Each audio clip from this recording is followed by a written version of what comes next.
আসসালামু আলাইকুম। বাংলাদেশ অডিও বুকে আপনাদের স্বাগতম। আমি অনন আপনাদের সাথে আছি রে ব্র্যাডবেরির ফারেনহাইট 451 সায়েন্স ফিকশন এই বইটি নিয়ে। অনুবাদ করেছেন অনিশ দাস অপু। রে ব্র্যাডবেরির ফারেনহাইট 451কে অভিহিত করা হয়েছে বিশ্বের সেরা 20টি সায়েন্স ফিকশনের একটি হিসেবে। এ বই সম্পর্কে বলা হয়েছে এটি আমাদের সময়ের অন্যতম গুরুত্বপূর্ণ একটি গ্রন্থ। 1950 সালে প্রকাশিত এই গ্রন্থটি এ পর্যন্ত 50 লাখ কপিরও বেশি বিক্রি হয়েছে। হরর এবং সায়েন্স ফিকশন রাইটার রে ব্র্যাডবেরির অন্যতম জনপ্রিয় বই ফারেনহাইট 451। রে ডগলাস ব্র্যাডবেরি ওরফে রে ব্র্যাডবেরি 1920 সালের 22 আগস্টে জন্মগ্রহণ করেন। তিনি একজন American fantasy, science fiction, horror এবং রহস্য সাহিত্য লেখক। তিনি বিখ্যাত হয়েছেন তার সায়েন্স ফিকশন উপন্যাস ফারেনহাইট 451 1953 সালে প্রকাশিত হয়। ব্র্যাডবেরি ছিলেন বিংশ শতকের সবচেয়ে খ্যাতিমান আমেরিকান লেখকদের একজন। তার বেশিরভাগ লেখা টেলিভিশন শো এবং চলচ্চিত্রে রূপ দেওয়া হয়েছে। আজকে থাকছে এর প্রথম পর্ব, দ্য হার্থ অ্যান্ড দ্য সালামান্ডার।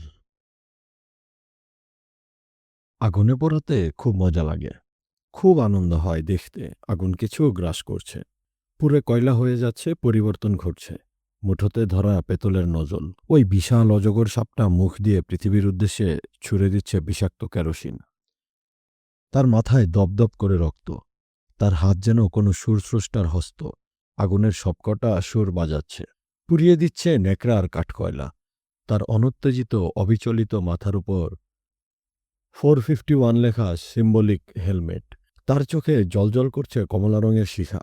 এরপর কি ঘটবে তা ভাবতে গিয়ে সে ইগনিটরে হাতের আঙুল দিয়ে টুসকি দিতেই লেলিহান আগুনের মাঝে যেন ঝাঁপ দিল বাড়িটি। আগুনের আলোয় রাতের আকাশ হয়ে উঠল লাল, হলুদ এবং কালো। সে ঝিকিমিকি জ্বলা জোনাকির মাঝে লম্বা পদক্ষেপে এগিয়ে গেল। বাড়ির বারান্দা এবং লনে বই পড়ছে, দাউ দাউ করে পড়ে যাচ্ছে। সেদিকে তাকিয়ে ভয়ঙ্কর এক টুকরো হাসি ফুটল মন্টাগের ঠোঁটে। সে জানে সে যখন ফায়ার হাউসে ফিরে যাবে, আয়নায় নিজের কালিঝুলি মাখা প্রতিচ্ছবির দিকে তাকিয়ে হয়তো চোখ টিপবে। পরে যখন ঘুমাতে যাবে, অন্ধকারে তার মুখে হয়তো কখনো ধরা থাকবে ভয়ঙ্কর হাসিটি। তার যদ্দূর মনে পড়ে, তার মুখের এ হাসি কখনো নিভে যায় না। সে কালো গুবরে পোকা হেলমেটটি মাথা থেকে খুলে নিল, পরনের জামার সঙ্গে ঘষল, অগ্নিনিরোধক জ্যাকেটটি খুলে আরাম করে গোসল সারল। তারপর জামাকাপড় পরে নিয়ে পকেটে হাত ঢুকিয়ে শীষ বাজাতে বাজাতে ফায়ার স্টেশনের ওপর তলায় হাঁটা দিল। হেঁটে গর্তটির সামনে এলো, তারপর নিজেকে ছেড়ে দিল গর্তের মধ্যে। একেবারে শেষ মুহূর্তে, সংঘর্ষ যখন প্রায় অনিবার্য, সে পকেট থেকে হাত বের করে নিয়ে সোনালি রঙের পোল বা খাম্বাটি চট করে ধরে ফেলল। নিচতলার কংক্রিটের মেঝে থেকে মাত্র ইঞ্চিখানেক দূরে থাকতে পতনের গতি রোধ করল মন্টাগ।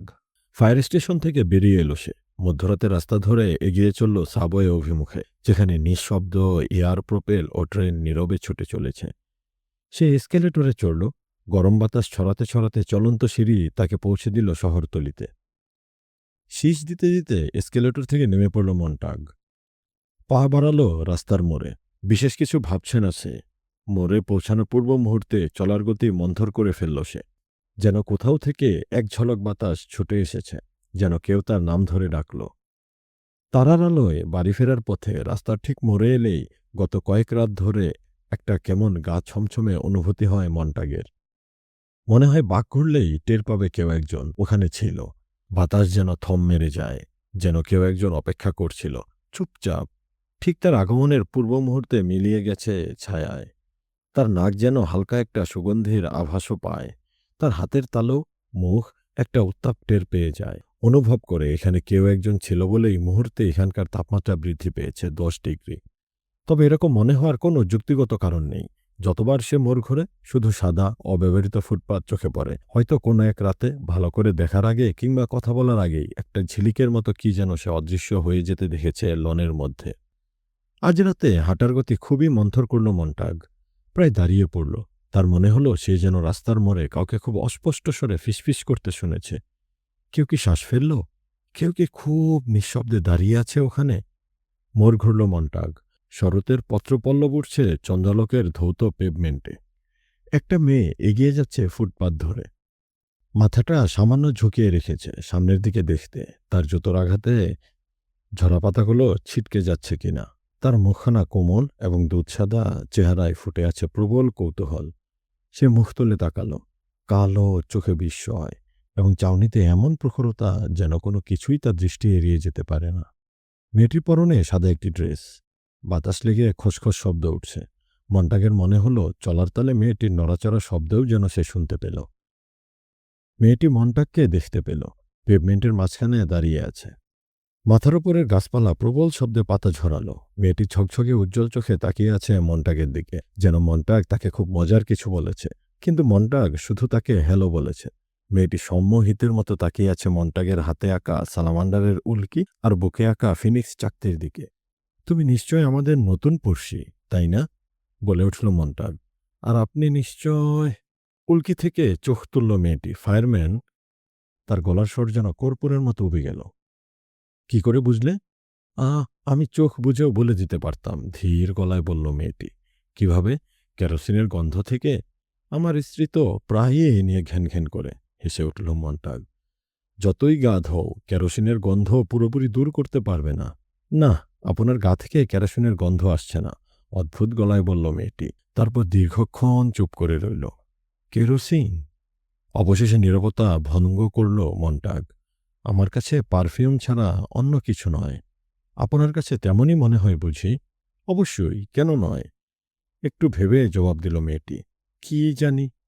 বাড়ির রাস্তার দিকে মুখ ফেরালো সে। আমি যদি আপনার সঙ্গে একটু হাঁটি, মাইন্ড করবেন? আমার নাম ক্লারিস ম্যাককেলান। ক্লারিস? আমি গাই মন্টাগ। এসো আমার সঙ্গে। এত রাতে এখানে কি করছো? তোমার বয়স কত? উষ্ণ শীতল বাতাসে রূপালি ফুটপাতে ওরা হাঁটতে লাগলো। রাতের হাওয়া বয়ে আনলো তাজা খুবানি আর স্ট্রবেরির গন্ধ। চারপাশে চোখ বোলালো মন্টাগ। বছরের এই সময় এরকম ফলের গন্ধ তো অসম্ভব একটি ব্যাপার। মেয়েটি তার সঙ্গে হাঁটছে। চাঁদের আলোয় বরফের মতো উজ্জ্বল লাগছে মুখখানা। মন্টাগ জানে তার প্রশ্ন নিয়ে ভাবছে মেয়েটি, এবং খুব সুন্দর জবাব কি দেয়া যায় তাই চিন্তা করছে। বেশ, বলল মেয়েটি। আমার বয়স 17 এবং আমি পাগল টাইপের একটি মেয়ে। আমার চাচা বলেন, যখন কেউ তোমার বয়স জিজ্ঞেস করবে তখন সবসময় বলবে বয়স 17। এবং তুমি একটা পাগলি। হাঁটাহাঁটি করার জন্য এই সময়টা কি খুব সুন্দর না? আমি সবকিছু দেখতে এবং গন্ধ শুঁকতে ভালোবাসি। মাঝে মাঝে সারা রাত হাঁটাহাঁটি করে পার করে দিই।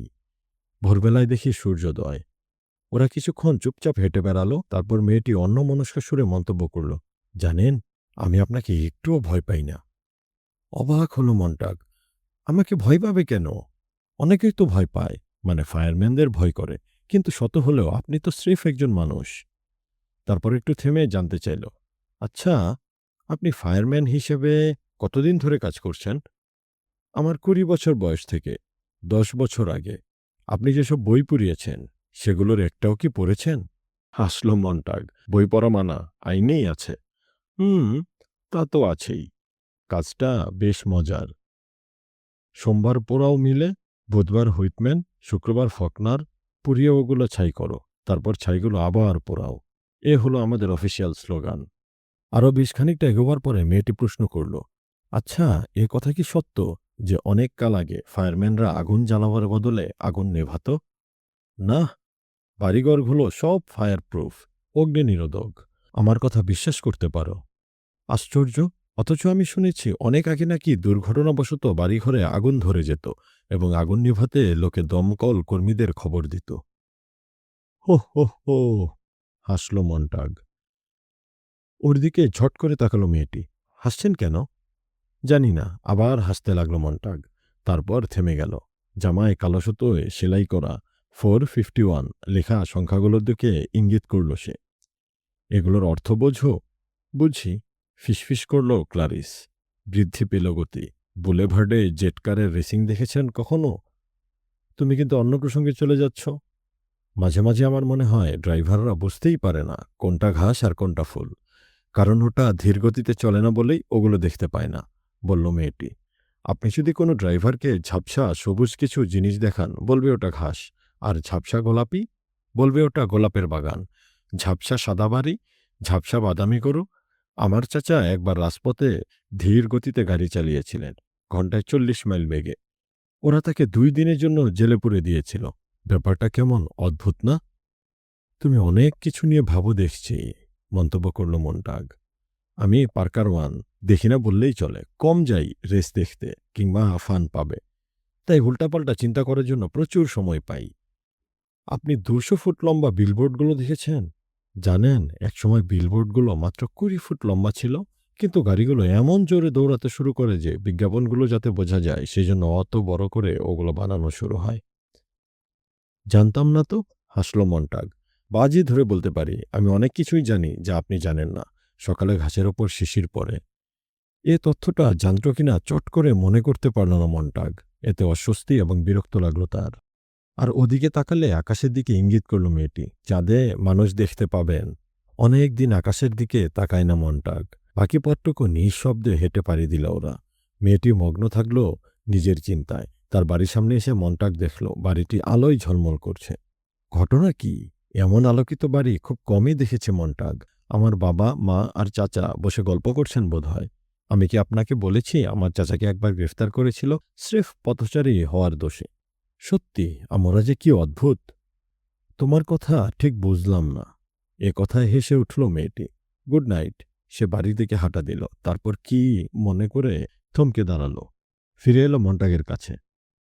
তার চোখে বিস্ময় এবং কৌতূহল। আচ্ছা, আপনি কি সুখী? জিজ্ঞেস করল সে। আমি কি? চেঁচিয়ে উঠল মন্টাগ। কিন্তু মেয়েটি ততক্ষণে চাঁদের আলোয় দৌড়াতে দৌড়াতে চলে গেছে। তার বাড়ির সদর দরজাটি আস্তে করে বন্ধ হয়ে গেল। সুখী? হাঁ, এটা কি ধরনের প্রশ্ন? হাসি থেমে গেল মন্টাগের। সে নিজের বাড়ির সদর দরজায় হাত রাখল। খুলে গেল দরজা। অবশ্যই আমি সুখী। মেয়েটি কি ভাবে? ভাবে যে আমি সুখী নই? নীরব ঘরটির উদ্দেশ্যেই যেন প্রশ্ন করল সে। হলের ভেন্টিলেটর গ্রিলের দিকে তাকালো মন্টাগ। হঠাৎ মনে হলো গ্রিলের পিছনে কিছু একটা লুকিয়ে আছে। কিছু একটা যেন তাকে উঁকি মেরে দেখছে। সে দ্রুত অন্যদিকে তাকালো। এক অদ্ভুত রাতে এক অদ্ভুত সাক্ষাৎ। মন্টাগ মাথায় একটি ঝাঁকি দিয়ে শূন্য একটি দেয়ালে তাকালো। ওটা পার্লার। মেয়েটির মুখ দেখতে পাচ্ছে ওখানে। স্মৃতিতে জ্বলজ্বল করছে চেহারাটা। খুব সরু একটি মুখ। মেয়েটির মধ্যে শনাক্তকরণের দুর্দান্ত ক্ষমতা। সে পুতুল নাচ দেখার প্রচণ্ড আগ্রহী একজন দর্শকের মতো। যেন চোখের পাতা কখন ফেলা হবে আগেই বুঝে নেয়। বুঝতে পারে হাতের নাড়াচাড়া, প্রতিটি আঙুলের ঝলক। ওরা কতক্ষণ একত্রে হাঁটাহাঁটি করেছে? 3 মিনিট? 5 মিনিট? তবে মনে হচ্ছে অনেকটা সময় ওরা হেঁটেছে। মন্টাগের সন্দেহ মেয়েটি আসলে তার জন্যই ওখানে অপেক্ষা করছিল। রাস্তায় অত রাতের বেলা। বেডরুমের দরজা খুলল মন্টাগ। ঘর নিকোষ আধারে ঢাকা। বাইরের রূপালী দুনিয়ার বিন্দুমাত্র আভাস এখানে নেই। জানালাগুলো শক্তভাবে বন্ধ করা। এই যেন এক সমাধি স্তম্ভ, যেখানে বিরাট শহরটির কোনো শব্দ অনুপ্রবেশ করতে পারে না। তবে ঘরটি খালি নয়। কান পাতল সে। বাতাসে বিনবিন শব্দে উঠছে মশা। একটি ভ্রমর গুঞ্জন তুলছে তার গোলাপি রঙের উষ্ণ বাসায় বসে।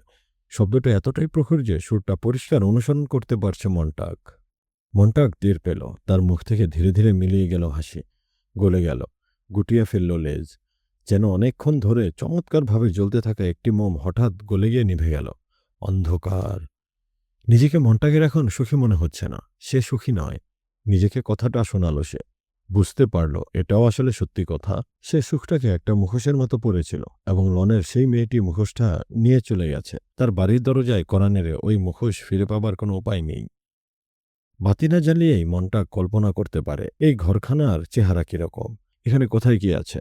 তার স্ত্রী শুয়ে আছে বিছানায়, গায়ে কাঁথা কম্বল কিছুই নেই। শীতল শরীর, যেন সমাধিতে প্রদর্শনের জন্য রাখা একটি শরীর। তার চোখ স্থির হয়ে আছে হাতের দিকে। তার কানে শিশের লাগানো। তাতে সাগর সৈকতে নানান শব্দ শোনা যায়। মিলড্রেড প্রতি রাতে শব্দের এই বিশাল সমুদ্রে অবগাহন করে। গত 2 বছর ধরে তাই করে আসছে। ঘরটি শীতল, তবু মনটা শ্বাস নিতে পারছে না। পর্দা তুলে ফ্রেঞ্চ উইন্ডো খুলে দেওয়ার ইচ্ছে তার নেই, কারণ সে চায় না ঘরে চাঁদের আলো আসুক। সে ঠান্ডা বিছানার দিকে পা বাড়ালো। মেঝে কদম ফেলার পূর্ব মুহূর্তে মন্টাগ বুঝে ফেলল সে কিছু একটার ওপর পাড় দিতে চলেছে। সে জিনিসটার গায়ে লাথি মারল। ঠুন করে মৃদু শব্দ হয়ে ওটা আধারে ছিটকে গেল। শির দ্বারা টান টান করে দাঁড়িয়ে রইল মন্টাগ। বিছানায় শুয়ে থাকা মানুষটির নিঃশ্বাসের শব্দ শুনছে। খুবই মৃদু শব্দ আসছে তার নাক থেকে। তবু বাতি জ্বালল না মন্টাগ। সে ইগনিটার বের করল। ওটার সিলভার ডিস্কে সালমান্ডারটা যেন কুঁচকে গেল। চট করে আগুন জ্বলে উঠল। আগুনের আলোয় একজোড়া মনিস্টোন মুখ তুলে চাইল। মিলড্রেড! তার স্ত্রীর মুখখানা ভীষণ সাদা, ফ্যাকাশে, কাচের মতো চোখজোড়া তাকিয়ে আছে। খুবই আস্তে আস্তে নাক দিয়ে নিঃশ্বাস পড়ছে। যে জিনিসটিকে অন্ধকারে লাথি মেরেছিল মন্টাগ, ওটা এখন তার খাটের নিচে গড়াগড়ি খাচ্ছে। ক্রিস্টালের ছোট একটি বোতল। আজ সকালে ওতে ৩০টি ঘুমের বড়ি ছিল। এখন বোতলের মুখ খোলা এবং বোতলে একটি বড়িও নেই। মন্টাগ দাঁড়িয়ে আছে। তার বাড়ির ওপরের আকাশ হুঙ্কার ছাড়ল। কান ফাটানো শব্দ, যেন দুটো দানব হাত ১০,০০০ মাইল লম্বা কালো কাপড়ের একটি ফালি ছিঁড়ে ফেলল ফের ফের করে। জেট বম্বারগুলো যাচ্ছে তো যাচ্ছেই। সবগুলো যেন মন্টাগকে উদ্দেশ্য করে চিৎকার করছে। মুখ হাঁ করল মন্টাগ। সুতীব্র চিৎকার বেরিয়ে এলো গলা চিরে। সেই চিৎকারে বাড়িটি যেন কেঁপে উঠল। তার হাতের ফ্লেয়ারটা নিভে গেল। অদৃশ্য হয়ে গেছে মনস্টোন। টেলিফোনের দিকে অজান্তেই হাত চলে গেল তার। জেটগুলো চলে গেছে। মন্টাগের ঠোঁট নড়ে উঠল। ফোনের মাউথপিসে ঘষা খেল। Emergency hospital. ফিসফিস করে বলল সে। তার মনে হলো জেট বম্বারের আওয়াজে আকাশের তারাগুলো গুঁড়ো গুঁড়ো হয়ে গেছে এবং কাল সকালে পৃথিবী অদ্ভুত বরফের মতো তাদের ধুলোয় ঢেকে যাবে। অন্ধকারে দাঁড়িয়ে কাঁপতে কাঁপতে নির্বোধের মতো এসব চিন্তা করতে লাগল মন্টাগ। ওদের কাছে এই যন্ত্রটি আছে। আসলে বলা উচিত দুটি যন্ত্র আছে। একটি আপনার পেটে লাগানো হবে কালো গোখুরের মতো। যন্ত্র টেনে নেবে পেটের যত আবর্জনা। এটির একটি চোখ আছে। যন্ত্রের নৈবর্তিক অপারেটরটি মাথায় বিশেষ ধরনের অপটিক্যাল হেলমেট পরে। যার পেট পাম্প করা হচ্ছে সে লোকের আত্মার দিকে যেন তাকিয়ে থাকে। যন্ত্রের চোখটি কি দেখে অপারেটর তা বলতে পারবে না। সে দেখে, তবে চোখ কি দেখে তা সে জানে না। উঠোনে গর্ত খোঁড়ার মতো নয় এ অপারেশন। বিছানায় শুয়ে থাকা মহিলাটি মার্বেলের একটি শক্ত স্তর বললেই হয়। অপারেটর দাঁড়িয়ে দাঁড়িয়ে সিগারেট ফুঁকছে। অন্য মেশিনটাও কাজ করে চলেছে। অপর মেশিনটি চালাচ্ছে লাল বাদামে কোভার ওলপরা ভাবলেশূন্য চেহারার আরেকজন অপারেটর। এই যন্ত্র শরীর থেকে সমস্ত রক্ত পাম্প করে বের করে এনে সেখানে তাজা রক্ত এবং গরম সেরাম ঢোকায়। দুভাবেই পরিষ্কার করতে হবে। নীরব নিশ্চুপ মহিলার পাশে দাঁড়ানো অপারেটরটি বলল, রক্ত পরিষ্কার না করে পেট পরিষ্কার করে লাভ নেই। ওই জিনিসটা রক্তে ঢোকাও এবং রক্ত মস্তিষ্কে হাতুড়ির মতো আঘাত করবে। দুম! কয়েক হাজারবার আঘাত করবে এবং মস্তিষ্ক হাল ছেড়ে দিবে। থামবে তুমি? খেঁকিয়ে উঠল মন্টাগ। আমি এমনি বলছিলাম, বলল অপারেটর। তোমার কথা বলা শেষ হয়েছে? বলল মন্টাগ। তারা শক্ত করে বন্ধ করল মেশিন। কাজ শেষ হয়েছে। মন্টাগের ক্রোধ ওদেরকে স্পর্শ পর্যন্ত করেনি। দাঁড়িয়ে ধূমপান করেই চলেছে। নাক দিয়ে গলগল করে বের করছে ধোঁয়া। পাক খেয়ে ওপরে উঠে যাচ্ছে, ঢুকে যাচ্ছে চোখে। কিন্তু ওরা চোখের পলক ফেলছে না, কিংবা চোখ পিটপিটও করছে না। $50 বিল হয়েছে। ও সুস্থ হবে কিনা আগে সে কথা বলো। অবশ্যই উনি সুস্থ হবেন। তুমি পুরনো জিনিসটা ফেলে নতুন আরেকটা নাও, তাহলেই সব ঠিক হয়ে যাবে। তোমাদের দুজনই কেউই এমডি নও। ইমার্জেন্সিতে ওরা কেন এমডি পাঠায় না? হেল! অপারেটরের ঠোঁটে নড়ে উঠল সিগারেট। ওরকম কেস আমরা প্রতি রাতে ৮-১০টা পাই। গত কয়েক বছর ধরে এরকম কেস এত বেশি পাচ্ছিলাম যে বিশেষ যন্ত্র তৈরি করতে হয়েছে। অপটিক্যাল লেন্সগুলো ছিল নতুন, বাড়িগুলো পুরানো। এসব কেসে এমডির দরকার পড়ে না। টুকিটাকি কাজে পটু দুজন মানুষ হলেই চলে। তোমার সমস্যা ০.৫ ঘন্টার মধ্যে তারা সমাধান করে দেবে। লোকটি দরজায় পা বাড়ালো। আমাদেরকে এখন যেতে হবে। আরেকটা কল পেয়েছি, এখান থেকে ১০ ব্লক দূরে। কে নাকি পিলবক্সের ক্যাব থেকে লাফিয়ে পড়েছে। আমাদেরকে আবার প্রয়োজন হলে ফোন দিও। আমরা তোমার স্ত্রীকে কন্ট্রাসিডেক্টিভ দিয়েছি। জেগে উঠলেই তার খিদে পাবে। গেলাম। সিগারেট মুখের লোক দুটো তাদের মেশিন এবং টিউব, তরল পদার্থের জারসহ অন্যান্য জিনিসপত্র নিয়ে বেরিয়ে গেল দরজা খুলে। মন্টাগ ধপ করে বসে পড়ল একটি চেয়ারে। তাকালো স্ত্রীর দিকে। তার এখনও চোখ বোঝা। মন্টাগ হাত বাড়িয়ে দিল তালুতে উষ্ণ নিঃশ্বাসের ছোঁয়া অনুভব করার জন্য। মিলড্রেড! অবশেষে বলল মন্টাগ। আমরা সংখ্যায় অনেক, ভাবছে সে। আমাদের মতো কোটি কোটি মানুষ রয়েছে, কিন্তু কেউ কাউকে চেনে না। অচেনা মানুষরা এসে তোমাকে নির্যাতন করে। অচেনা মানুষ এসে তোমার কলজে কেটে নিয়ে যায়। অচেনা মানুষ এসে তোমার রক্ত নিয়ে যায়। Good god! এরা কারা? আমি এর আগে তো এদেরকে কখনো দেখিনি। আধ ঘন্টা চলে গেল। এই মহিলার শিরায় প্রবাহিত হচ্ছে নতুন রক্ত। নতুন রক্তে তার চেহারায় জেল্লা ফিরে এসেছে। গাল হয়ে উঠেছে টকটকে গোলাপি।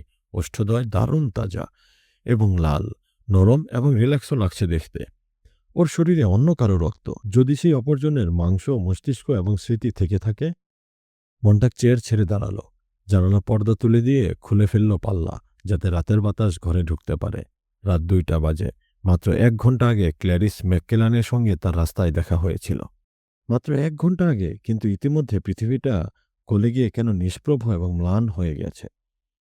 ক্ল্যারিসদের বাড়ি থেকে হাসির শব্দ আসছে। ক্ল্যারিসের বাবা, মা এবং চাচা প্রাণ খুলে হাসছেন। তাদের বাড়িটি কেবল উজ্জ্বল আলোয় আলোকিত, বাকি ঘরবাড়িগুলো আঁধারে নিমজ্জিত। মন্টাগ শুনছে ওরা কথা বলছেন। ফ্রেঞ্চ উইন্ডো টপকে নিচে নামলো মন্টাগ। কোনো কিছু না ভেবেই লন পার হলো। ক্ল্যারিসদের বাড়ির ছায়ে এসে দাঁড়ালো। ভাবছে ওদের দরজায় কড়া নেড়ে বলবে কিনা, আমাকে একটু ভেতরে আসতে দিন। আমি কোনো কথা বলবো না, আমি শুধু আপনাদের কথা শুনব। আপনারা কি নিয়ে কথা বলছিলেন? কিন্তু সে তেমন কিছু না করে ওখানে পাথর মুখ করে দাঁড়িয়ে রইল। একজন পুরুষ, অর্থাৎ ক্ল্যারিসের চাচা, কথা বলছেন পাইচারি করতে করতে।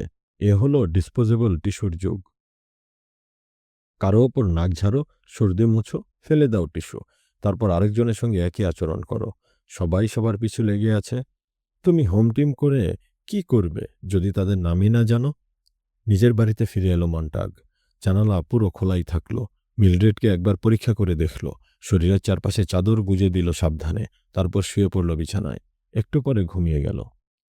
সকাল 9টার সময় মন্টাগ ঘুম থেকে উঠে দেখল মিলড্রেডের বিছানা খালি। লাফ দিয়ে নিজের বিছানা ছাড়ল মন্টাগ। ধরাস ধরাস লাফাচ্ছে কলজে। এক দৌড়ে হলঘর পার হয়ে থেমে দাঁড়ালো রান্নাঘরের দরজার সামনে। সিলভার টোস্টার থেকে লাফিয়ে বেরিয়ে এলো টোস্ট। মাকড়সার মতো একটি ধাতব হাত ওটা লুফে নিল। টোস্টের গায়ে মাখিয়ে দিল গলানো মাখন। মিলড্রেড দেখল তার প্লেটে পরিবেশন করা হলো টোস্ট, আর 2 কানে ইলেকট্রিক ভ্রমণ লাগানো। ওগুলো গান গেয়েই চলেছে। সে মুখ তুলে চাইতেই তার স্বামীকে দেখল। মৃদু মাথা ঝাঁকালো। তুমি ঠিক আছো তো? জিজ্ঞেস করল মন্টাগ।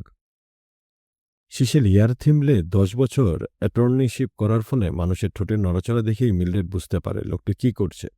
সে টোস্টারকে আরেক টুকরো ব্রেড দেওয়ার জন্য বোতাম টিপল। মন্টাগ এসে টেবিলে বসল।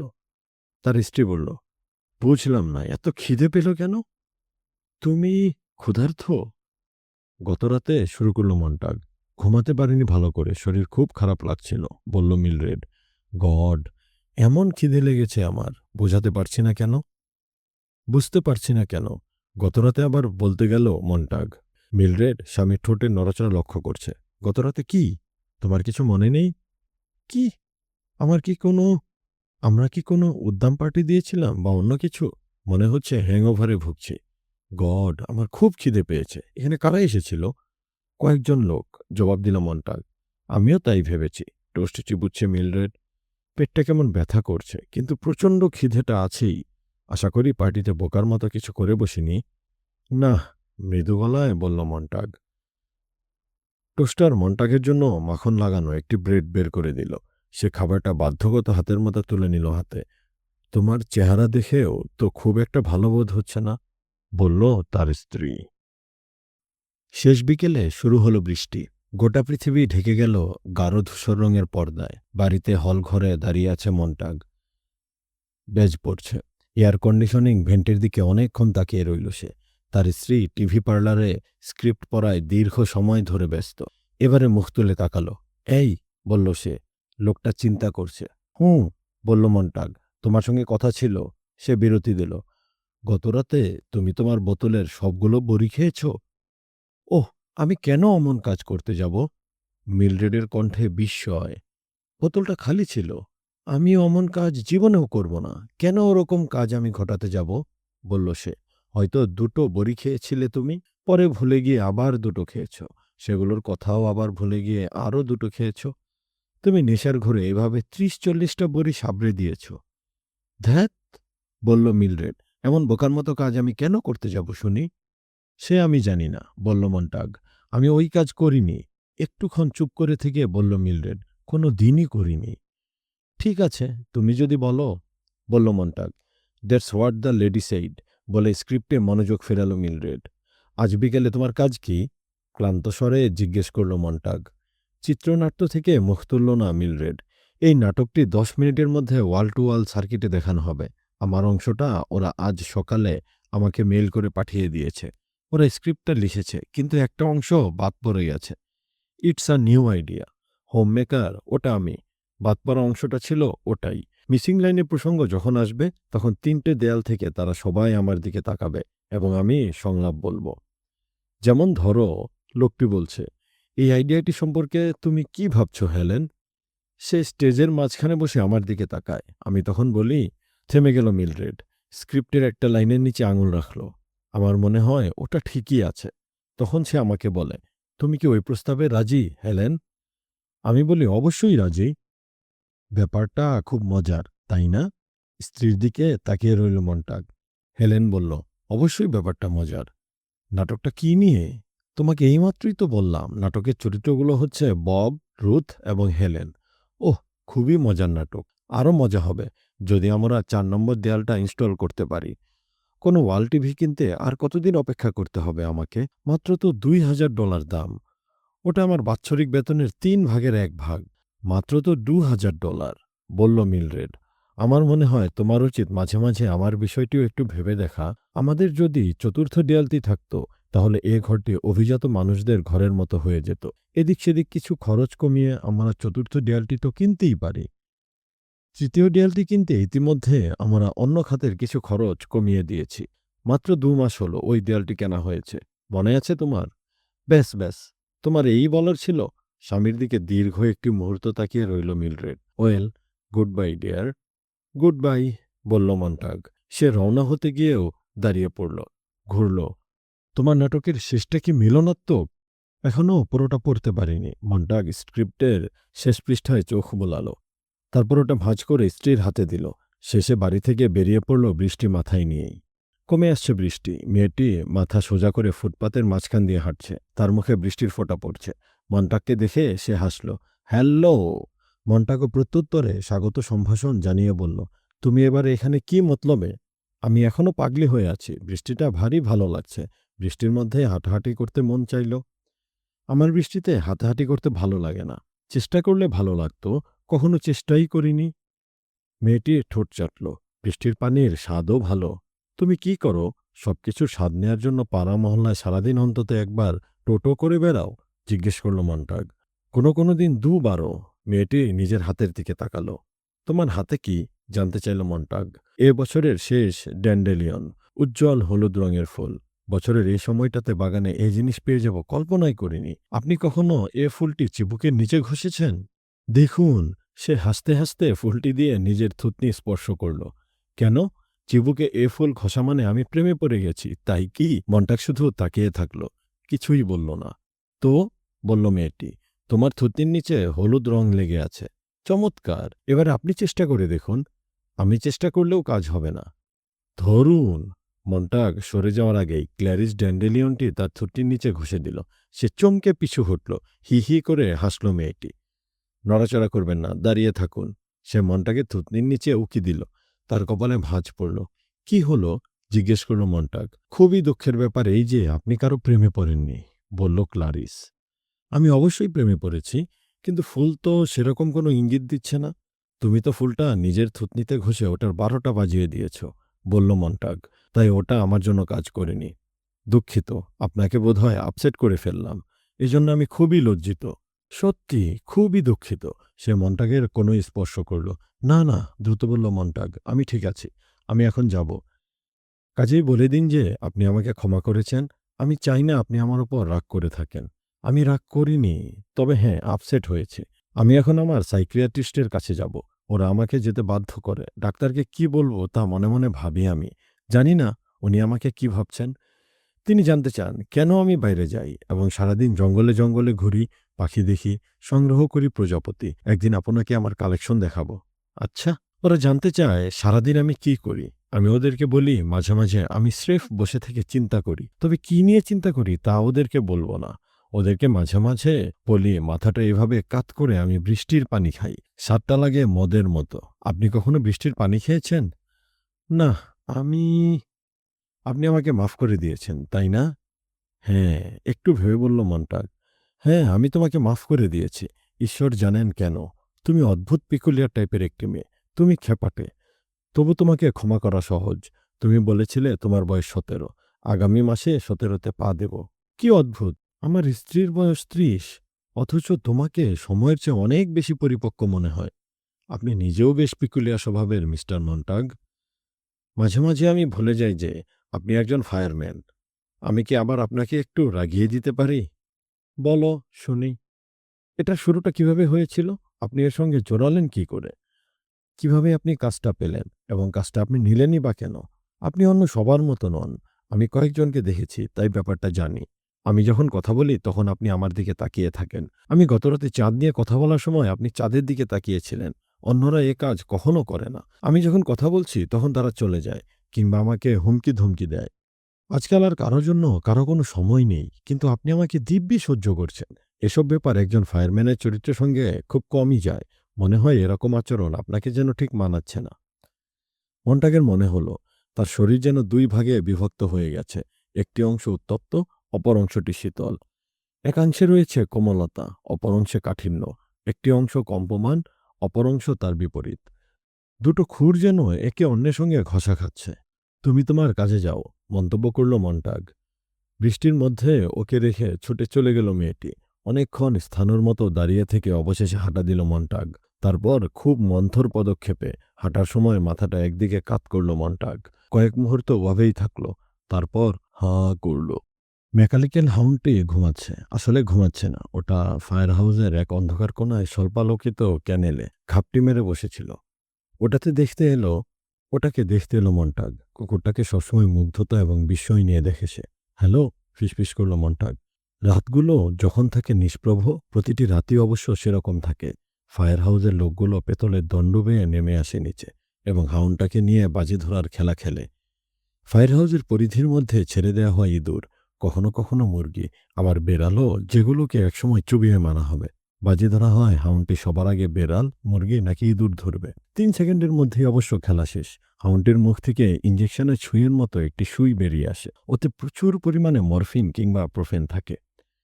শিকার ধরার পর হাউন্ড তার শিকারের শরীরে এই জিনিস প্রবেশ করিয়ে দেয়। মুহূর্তেই নিস্তেজ হয়ে পড়ে শিকার। তারপরে আবার নতুন খেলা শুরু হয়। এসব খেলা যখন খেলা হয়, মন্টাগ বেশিরভাগ সময় ওপর তলায় থাকে।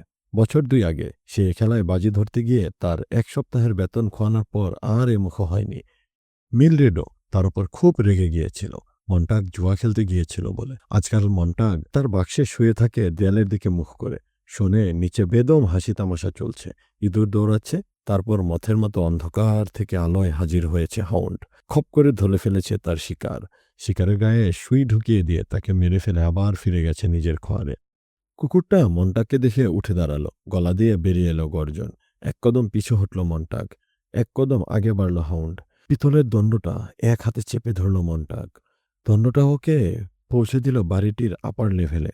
মন্টাগ কুকুরটাকে ওর দিকে এগিয়ে আসতে দেখে খুব ভয় পেয়ে গিয়েছিল। নিচে হাউন্ডটা তার 8 পা গটিয়ে বসে পড়ল। গলা দিয়ে মৃদু গড়গড় আওয়াজ বেরিয়ে আসছে। মুখ ভর্তি চোখ মেলে তাকিয়ে রইল শূন্যে। তার চোখের রং সবুজ নীল নিয়ন বাতির মতো। দাঁড়িয়ে থেকে ভয়টা কাটিয়ে উঠল মন্টাগ। তার পেছনে ঘরের কিনারে সবুজ বাতি জেলে একটি টেবিলে বসে 4 জন লোক তাস খেলছিল। তারা একবার মন্টাগের দিকে ফিরে চাইল, কিন্তু মুখে কিছু বলল না। তবে ক্যাপ্টেনের হ্যাট মাথায় লোকটা অবশেষে কৌতূহলী হয়ে উঠল। সে ডাক দিল, মন্টাগ। ওটা আমাকে পছন্দ করে না, বলল মন্টাগ। কে? ওই হাউন্ডটা? তাসের চোখ বোলাতে বোলাতে বলল ক্যাপ্টেন। তোমার আজাইরা পেঁচাল বাদ দাও। ওটার ভেতরে পছন্দ অপছন্দের কোনো বিষয় নেই। ওটা কেবল কাজ করে। এটা যেন ক্ষেপণাস্ত্র বিজ্ঞানের শিক্ষা নেয়া। আমরা ওটার জন্য ক্ষেপণাস্ত্রের বঙ্কিম পথ বেছে নিয়েছি। ওটা অনুসরণ করে, লক্ষ্য স্থির করে, তারপর শিকারের উপর হামলে পড়ে। ওটা শুধু তামার তার, স্টোরেজ ব্যাটারি আর ইলেকট্রিসিটির সমন্বয়। ঢোক গিলল মন্টাগ। এটার ক্যালকুলেটর যে কোনো কম্বিনেশনে সেট করা যায়। ওটার মধ্যে রয়েছে প্রচুর অ্যামিনো অ্যাসিড, প্রচুর সালফার, প্রচুর কার্টার ফ্যাট ও অ্যালকাইলাইন। এ তথ্য আমরা সবাই জানি।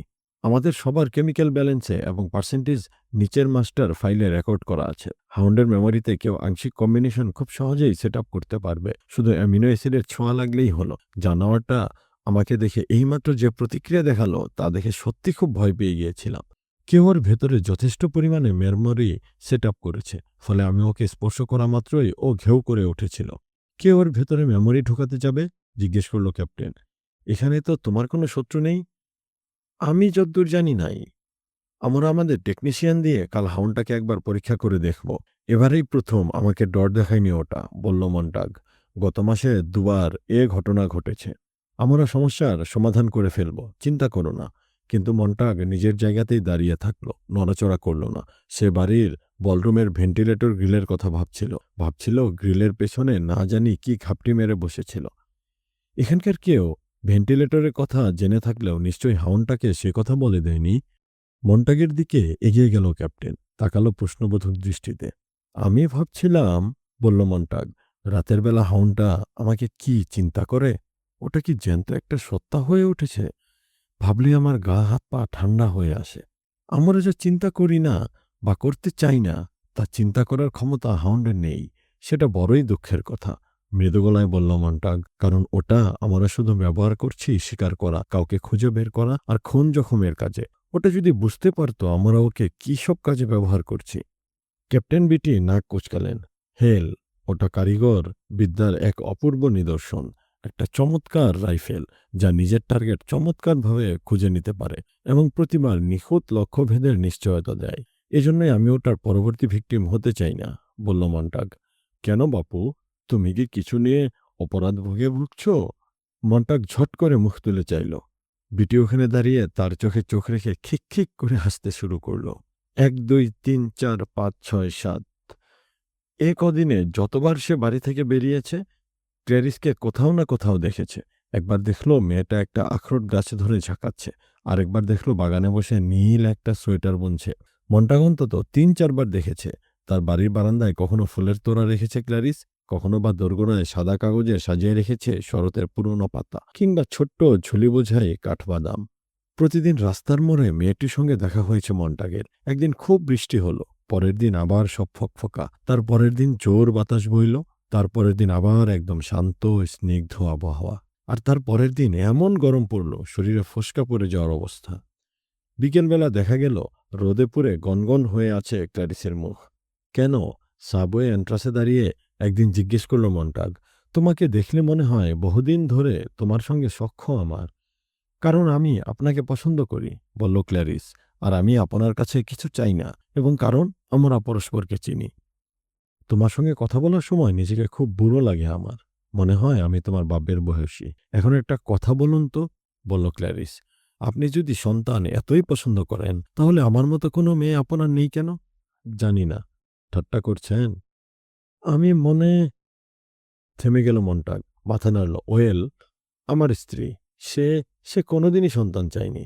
মেয়েটির মুখের হাসি মুছে গেল। আমি দুঃখিত। আমি ভাবছিলাম আপনি বুঝি সত্যি আমার সঙ্গে ইয়ার্কি করছেন। কেমন বোকার মতো প্রশ্নটা করে ফেললাম। না না না, বলল মন্টাগ, তুমি ঠিক প্রশ্নই করেছ। বহুদিন পরে কেউ এ বিষয়টি নিয়ে জানতে চাইল। প্রশ্নটা খুব ভালো ছিল। আচ্ছা, অন্য কথা বলি। আপনি কখনো পুরনো পাতার গন্ধ শুকেছেন? ওগুলোর গা থেকে দারুচিনির গন্ধ আসে না? এই নিন, গন্ধ শুকে দেখুন। আরে তাই তো, দারুচিনির মতোই তো গন্ধ। কালো ঝকমকে চোখ রাখল ক্ল্যারিস মন্টাগের চোখে। আপনাকে দেখে মনে হচ্ছে খুব চমকে গেছেন। আসলে আমি এভাবে কখনো আপনাকে আমি বিলবোর্ডে চোখ বোলাতে বলেছিলাম, বলিয়েছিলেন? হুঁ, হেসে উঠল মন্টাগ। আপনার হাসি খুব সুন্দর। তাই নাকি? হ্যাঁ। রিল্যাক্স বোধ করল মন্টাগ। আচ্ছা, তুমি স্কুলে যাও না কেন? প্রতিদিনই দেখি রাস্তায় ঘুরে বেড়াচ্ছ। আমি স্কুলে না গেলেও কারো কিছু আসে যায় না, বলল ক্ল্যারিস। ওরা বলে আমি নাকি অ্যান্টি সোশ্যাল। আমি কারো সঙ্গে মিশতে পারি না। ওদের কথা শুনে আমার অবাক লাগে। আমি কিন্তু খুবই সামাজিক। অবশ্যই এটা নির্ভর করে আপনি সামাজিক বলতে কি বুঝেন, তাই না? আমার কাছে সামাজিকতা মানে এভাবে আপনার সঙ্গে কথা বলা। গাছ থেকে কুড়িয়ে পাওয়া কতগুলো কাঠবাদাম মুঠোতে নিল সে, অথবা পৃথিবীটা কত অদ্ভুত তা নিয়ে কথা বলা। মানুষের সঙ্গে সদাচরণ করা। তবে বেশ কিছু লোক জমায়েত করার পরে তাদেরকে কথা বলতে না দেয়া আমার কাছে মোটেই সামাজিক মনে হয় না। 1 ঘন্টা টিভি ক্লাস, 1 ঘন্টা বাস্কেটবল খেলা বা দৌড়ানো, আর 1 ঘন্টা ইতিহাসের প্রতিলিপি তৈরি করা, আরও খেলাধুলা, এসবই কি শুধু সামাজিকতা? কি জানেন, আমরা কখনো প্রশ্ন করি না, কিংবা বেশিরভাগই কোনো প্রশ্নও করে না। তারা শুধু আপনাদের প্রশ্নের জবাব দেয়। এসব আমাদের কাছে সোশ্যাল মনে হয় না। এজন্য সবাই ভাবে আমি অ্যাবনর্মাল। কিন্তু আমি যাদেরকে চিনি তাদের সবাইকেই দেখি বুনো ষাঁড়ের মতো চিৎকার চেঁচামেচি করছে, উন্মাদের মতো নাচানাচি করছে, কিংবা একজন আরেকজনের সঙ্গে মারপিটে ব্যস্ত। আপনি কি জানেন প্রতিদিন কত মানুষ একজন আরেকজনকে আঘাত করছে? তোমার কথা শুনে মনে হয় অনেক বয়সী একটা মানুষের সঙ্গে কথা বলছি। মাঝে মাঝে আমি বয়সে প্রাচীনদের মতোই কথা বলি। আমার বয়সী ছেলে মেয়েদের নিয়ে আমি ভীত। তারা একে অন্যকে হত্যা করছে। সবসময় কি এরকম অবস্থাই ছিল? আমার চাচা বলেন, না। গত বছর আমার ৬ জন বন্ধু গুলি খেয়ে মরেছে। ১০ জন মারা গেছে গাড়ি চাপা পড়ে। আমি তাদেরকে নিয়ে ভয় পাই এবং আমি ভীত বলে তারা আমাকে পছন্দ করে না। আমার চাচা বলেন, তার দাদু নাকি বলতেন দাদুর সময় এরকমভাবে কেউ কাউকে হত্যা করত না। কিন্তু সে অনেক দিন আগের কথা। তখন পরিস্থিতি ছিল ভিন্ন। তারা দায়িত্বজ্ঞান সম্পন্ন ছিল। বলেন আমার চাচা, আপনি কি জানেন আমি দায়িত্বজ্ঞান সম্পন্ন? তবে একসময় অবশ্য বাঁদর টাইপের মেয়ে ছিলাম বলে অনেক বকুনি খেয়েছি। আমি নিজে নিজে শপিং করি, ঘরদোর পরিষ্কার করি নিজ হাতে। তবে আমি সবচেয়ে পছন্দ করি, বলে চলল সে, মানুষ দেখতে। মাঝে মাঝে আমি সারাদিন সাবওয়েতে চড়ি শুধুমাত্র মানুষ দেখার লোভে, তাদের কথা শোনার জন্য। আমি বুঝতে চাই তারা কে, তারা কি চায় এবং তারা কোথায় যাচ্ছে। মাঝে মাঝে আমি এমনকি ফান পাবগুলোতেও যাই, জেটকারে করে যখন মাঝরাতে রাস্তায় রেস করে, ওগুলোও দেখতে চাই। ওদের ইনসিওর করা আছে বলে পুলিশ এদিকে তেমন নজর দেয় না। কারো ১০,০০০ ইন্স্যুরেন্স করা থাকলেই সে মহাখুশি। মাঝে মাঝে আমি আড়ে পেতে ওদের কথা শুনি, অথবা সোডা ফাউন্টেনে গিয়ে কান পাতি। একটা কথা কি জানেন? কি? লোকে আসলে কোনো কিছু নিয়েই কথা বলে না। নিশ্চয়ই বলে। না, বলে না। তারা বেশিরভাগ সময় গাড়ি, কাপড়-চোপড় কিংবা সুইমিং পুল নিয়ে কথা বলে। সবাই একই বিষয় নিয়ে কথা বলে। কেউ অপরজন থেকে আলাদা কিছু বলে না। বেশিরভাগ সময় তারা ক্যাফেতে জোক বলেন, একই রকম জোকস শোনে কিংবা মিউজিক ওয়ালে রঙিন প্যাটার্ন দেখে। তবে রঙগুলো সবই বিমূর্ত। আপনি কখনো মিউজিয়ামে গিয়েছেন? ওখানে সব বিমূর্ত চিত্রকলা। আমার চাচা বলেন একদা নাকি ভিন্ন রকম ছবি আঁকা হতো। অনেক আগে ছবি কথা বলতো এবং মানুষকে সেসব ছবিতে দেখা যেত। তোমার চাচা বলেন, তোমার চাচা বলেন, তোমার চাচা নিশ্চয়ই খুব জ্ঞানী মানুষ। অবশ্যই, উনি খুবই জ্ঞানী। যাকগে, আমার যাওয়ার সময় হলো। বিদায় মিস্টার মন্টাগ, বিদায়। ১, ২, ৩, ৪, ৫, ৬, ৭। Fire house. মন্টাগ, তুমি ওই দণ্ড বেয়ে পাখির মতো গাছে উঠছ? ৩য় দিন। মন্টাগ, এবার দেখলাম খিড়কির দুয়ার দিয়ে তুমি ঘরে ঢুকলে। হাউনটা কি তোমাকে বিরক্ত করছে? না, না। ৪র্থ দিন। মন্টাগ, একটা মজার কথা। আজ সকালেই শুনলাম কথাটা। সিয়াটলের ফায়ারম্যান নিজের কেমিক্যাল কমপ্লেক্সে উদ্দেশ্যপ্রণোদিতভাবে একটি মেকানিক্যাল হাউন্ড সেট করেছে এবং ওটা ছেড়ে দিয়েছে। এটাকে কি তুমি সুইসাইড বলে সম্বোধন করবে? ৫, ৬, ৭ দিন। ক্ল্যারিস চলে গেছে। ওকে কোথাও দেখা যাচ্ছিল না। বাগান খালি, গাছগুলো শূন্য, রাস্তা শূন্য। প্রথম মন্টাগ বুঝতেই পারছিল না যে সে ক্ল্যারিসকে মিস করছে কিংবা তাকে খুঁজছে। সাবওয়েতে এসে মন্টাগের কেমন যেন খালি খালি লাগছিল মন। তার নিত্যদিনের রুটিনে যেন ব্যাঘাত ঘটেছে। ছোট সরল একটি রুটিন, কিন্তু অল্প কয়েকদিনের মধ্যে স্থায়ী হয়ে যাওয়া একটি রুটিন। আজ ৪ নভেম্বর, বৃহস্পতিবার সকাল, বেলা ১টা ৩৬। সহকর্মীদের সঙ্গে এসে খেলছিল মন্টাগ। আসলে সে চোখ বুজেছিল। তাস খেলার ফরফর শব্দ ভেসে আসছিল কানে। কে একজন তার নাম ধরে ডাকল। কি হয়েছে মন্টাগ? চোখ মেলে চাইল মন্টাগ। কোথায় যেন একটি রেডিও বাজছে। যে কোনো মুহূর্তে যুদ্ধ ঘোষণা হতে পারে। এ দেশ আত্মরক্ষায় প্রস্তুত। কালো আকাশে একসার জেট প্লেন প্রচণ্ড শব্দ করে উড়ে গেল। ভাইব্রেশনে থরথর করে কেঁপে উঠল ফায়ার হাউস। চোখ পিটপিট করল মন্টাগ। বিটি তার দিকে এমনভাবে তাকিয়ে আছে যেন সে জাদুঘরের মূর্তি। যে কোনো মুহূর্তে বিটি উঠে দাঁড়িয়ে তার কাছে হেঁটে আসতে পারে, তাকে স্পর্শ করতে পারে, অধিকতর করে ফেলতে পারে তার অপরাধ এবং আত্মসচেতনতা বোধ। অপরাধ? কিসের অপরাধ? তোমার পালা মন্টাগ। মন্টাগ লোকগুলোর দিকে তাকালো। সবার রোদে পড়া চেহারা, তাদের কাজের প্রমাণ দেয় তাদের থুতনি এবং চোখ। এদের চুলের রং চারকোল রঙের, ছাই রঙা ভুরু, নীলচে ছাই রঙের চিবুক। মন্টাগ কি কোনোদিন এমন কোনো ফায়ারম্যানকে দেখেছে যার কালো চুল, কালো ভুরু, আগুনের মতো টকটকে মুখ? এই লোকগুলো সবাই তার নিজেরই হুবহু প্রতিচ্ছবি। এই ফায়ারম্যানদের কি তাহলে শুধু তাদের প্রবণতার পাশাপাশি চেহারা দেখেও কাজ দেয়া হয়েছে? তাদের পাইপ থেকে সর্বদা কাঠ পোড়ার গন্ধ আসে। ক্যাপ্টেন বিটিকে দেখছ মন্টাগ? তামাক ফুঁকছে। সে নতুন তামাকের একটি প্যাকেট খুলল। আগুনে কিছু পোড়ার পটপট শব্দে সেলফোন মুঠোয় পাকালো। নিজের হাতের কার্ডগুলোর দিকে তাকালো মন্টাগ। আমি চিন্তা করছিলাম, গত সপ্তাহের অগ্নিকাণ্ডটি নিয়ে ভাবছিলাম সেই লোকটিকে নিয়ে যার লাইব্রেরি আমরা পুড়িয়ে দিয়েছি। তার কি অবস্থা? তাকে পাগলাগারদে পাঠিয়ে দেয়া হয়েছে। কিন্তু সে তো পাগল ছিল না। বিটি হাতের তাসগুলো গোছালো। সে লোকই পাগল যে ভাবে সে সরকার এবং আমাদেরকে বোকা বানাতে পারবে। আমি কল্পনা করার চেষ্টা করছিলাম, বলল মন্টাগ। এটা ভাবতে কেমন লাগবে? মানে ফায়ারম্যানরা আমাদের বাড়িঘর এবং আমাদের বইগুলো পুড়িয়ে দিল। আমাদের কাছে কোনো বই নেই, কিন্তু যদি কিছু বই থাকতো, তোমার কাছে আছে নাকি? ধীর গতিতে চোখ পিটপিট করল বিটি। না। ওদেরকে ছাড়িয়ে দেয়ালে দৃষ্টি নিক্ষেপ করল মন্টাগ। ওখানে লাখ লাখ নিষিদ্ধ বইয়ের তালিকা, বইগুলোর নাম পুড়ে গেছে আগুনে। মন্টাগের হোসপাইপ থেকে বেরোনো কেরোসিনের স্রোত বছরের পর বছর তাদেরকে ভিজিয়ে দিয়েছে। না, আবার বলল মন্টাগ। কিন্তু তার মন চলে গেল নিজের বাড়ির ভেন্টিলেটর গ্রিলে। ওখান থেকে সুশীতল বাতাস বইছে, তার মুখে যেন বলিয়ে দিচ্ছে নরম আদর। নিজেকে সে কল্পনায় দেখতে পেল সবুজ একটি পার্কে বসে এক বুড়ো লোকের সঙ্গে কথা বলছে। লোকটি খুবই বৃদ্ধ, পার্কের বাতাসও বেশ শীতল। ইতস্তত গলায় মন্টাগ বলল, সব সময় কি এরকমই ছিল?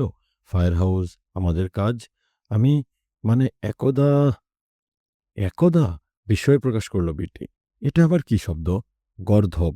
মনে মনে নিজেকে গালি দিল মন্টাগ। তুমি তো সব সর্বনাশ করে ছাড়বে। একটা রূপকথার বইয়ের একটি লাইনে সে একবার চোখ বুলিয়েছিল। মানে বলতে চাইছি, বলল সে, পুরনো দিনে বাড়িঘরগুলো সম্পূর্ণ অগ্নিনিরোধক হওয়ার আগে হঠাৎ মন্টাগের মনে হলো তার চেয়ে অনেক কম বয়সী কেউ যেন তার হয়ে কথা বলছে। যেন কথা বলছে ক্ল্যারিস ম্যাককেলান। ফায়ারম্যান নাকি তখন আগুন জ্বালাবার বদলে আগুন নেভাতো না। That's rich. স্টোনম্যান এবং ব্ল্যাক আইন লেখা কেতাবি বইটি ছুড়ে দিল। ওতে আমেরিকার ফায়ারম্যানদের সংক্ষিপ্ত ইতিহাস লেখা। বইটি প্রকাশিত হয়েছিল 1790 সালে। কলোনিতে ইংরেজ প্রভাবিত বইপত্র তখন পড়ানো হতো। প্রথম ফায়ারম্যানের নাম বেঞ্জামিন ফ্রাঙ্কলিন। আইনগুলো হলো: 1, অ্যালার্ম বাজলে জলদি জবাব দিতে হবে। 2, দ্রুত আগুন জ্বালতে হবে। 3, সবকিছু পুড়িয়ে ফেলতে হবে। 4, ফায়ার হাউসে তাৎক্ষণিক রিপোর্ট করতে হবে। 5, অন্য কোনো অ্যালার্মের জন্য সদা প্রস্তুত থাকতে হবে। সকালে লক্ষ্য করছে মন্টাগকে। সে স্থির হয়ে আছে। বেজে উঠল অ্যালার্ম। সিলিংয়ের ঘণ্টাটি 200 বার বাজল। অকস্মাৎ 4টি চেয়ার শূন্য হয়ে গেল। কাঠগুলো বাতাসে উঠতে লাগলো। পেতলের দণ্ডটি কাঁপতে লাগলো। মানুষগুলো সবাই চলে গেছে। মন্টাগ তার নিজের চেয়ারে বসে রইল। নিচে কমলা রঙের ড্রাগন গাড়িটি কেসে উঠে যেন জীবন ফিরে পেল। মন্টাগ নিশি পাওয়া মানুষের মতো দ্বন্দ্বটি ধরে পিছলে নেমে এলো। মেকানিক্যাল হাউন্ডটি তার খোয়ারে লাফিয়ে উঠল। তার সবগুলো চোখ সবুজ আগুনের মতো জ্বলছে। মন্টাগ, তুমি তোমার হেলমেট নিতে ভুলে গেছো।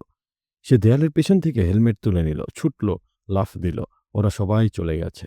রাতের বাতাস বাড়ি খেল তাদের সাইরেনের চিৎকার আর প্রচণ্ড শক্তিশালী ধাতব বজ্রের সঙ্গে। নগরীর প্রাচীন অংশে ঝকঝকে তিনতলা একটি বাড়ি, শতাব্দী প্রাচীন। দেখলেই মনে হয় দেয়াল টেয়াল ধসে পড়বে। তবে অন্যান্য সকল বাড়ির মতো এটাকেও বহু বছর আগে প্লাস্টিকের অগ্নিনিরোধক পাতলা আবরণ দিয়ে ঢেকে দেওয়া হয়েছিল। আর এই সংরক্ষক দ্রব্যটি যেন বাড়িটিকে আকাশের দিকে মাথা তুলে খাড়া করে রেখেছে। এই যে এসে পড়েছি। বন্ধ হয়ে গেল ইঞ্জিন। বিটি, স্টোনম্যান এবং ব্ল্যাক ফুটপাতে ছুটে এলো।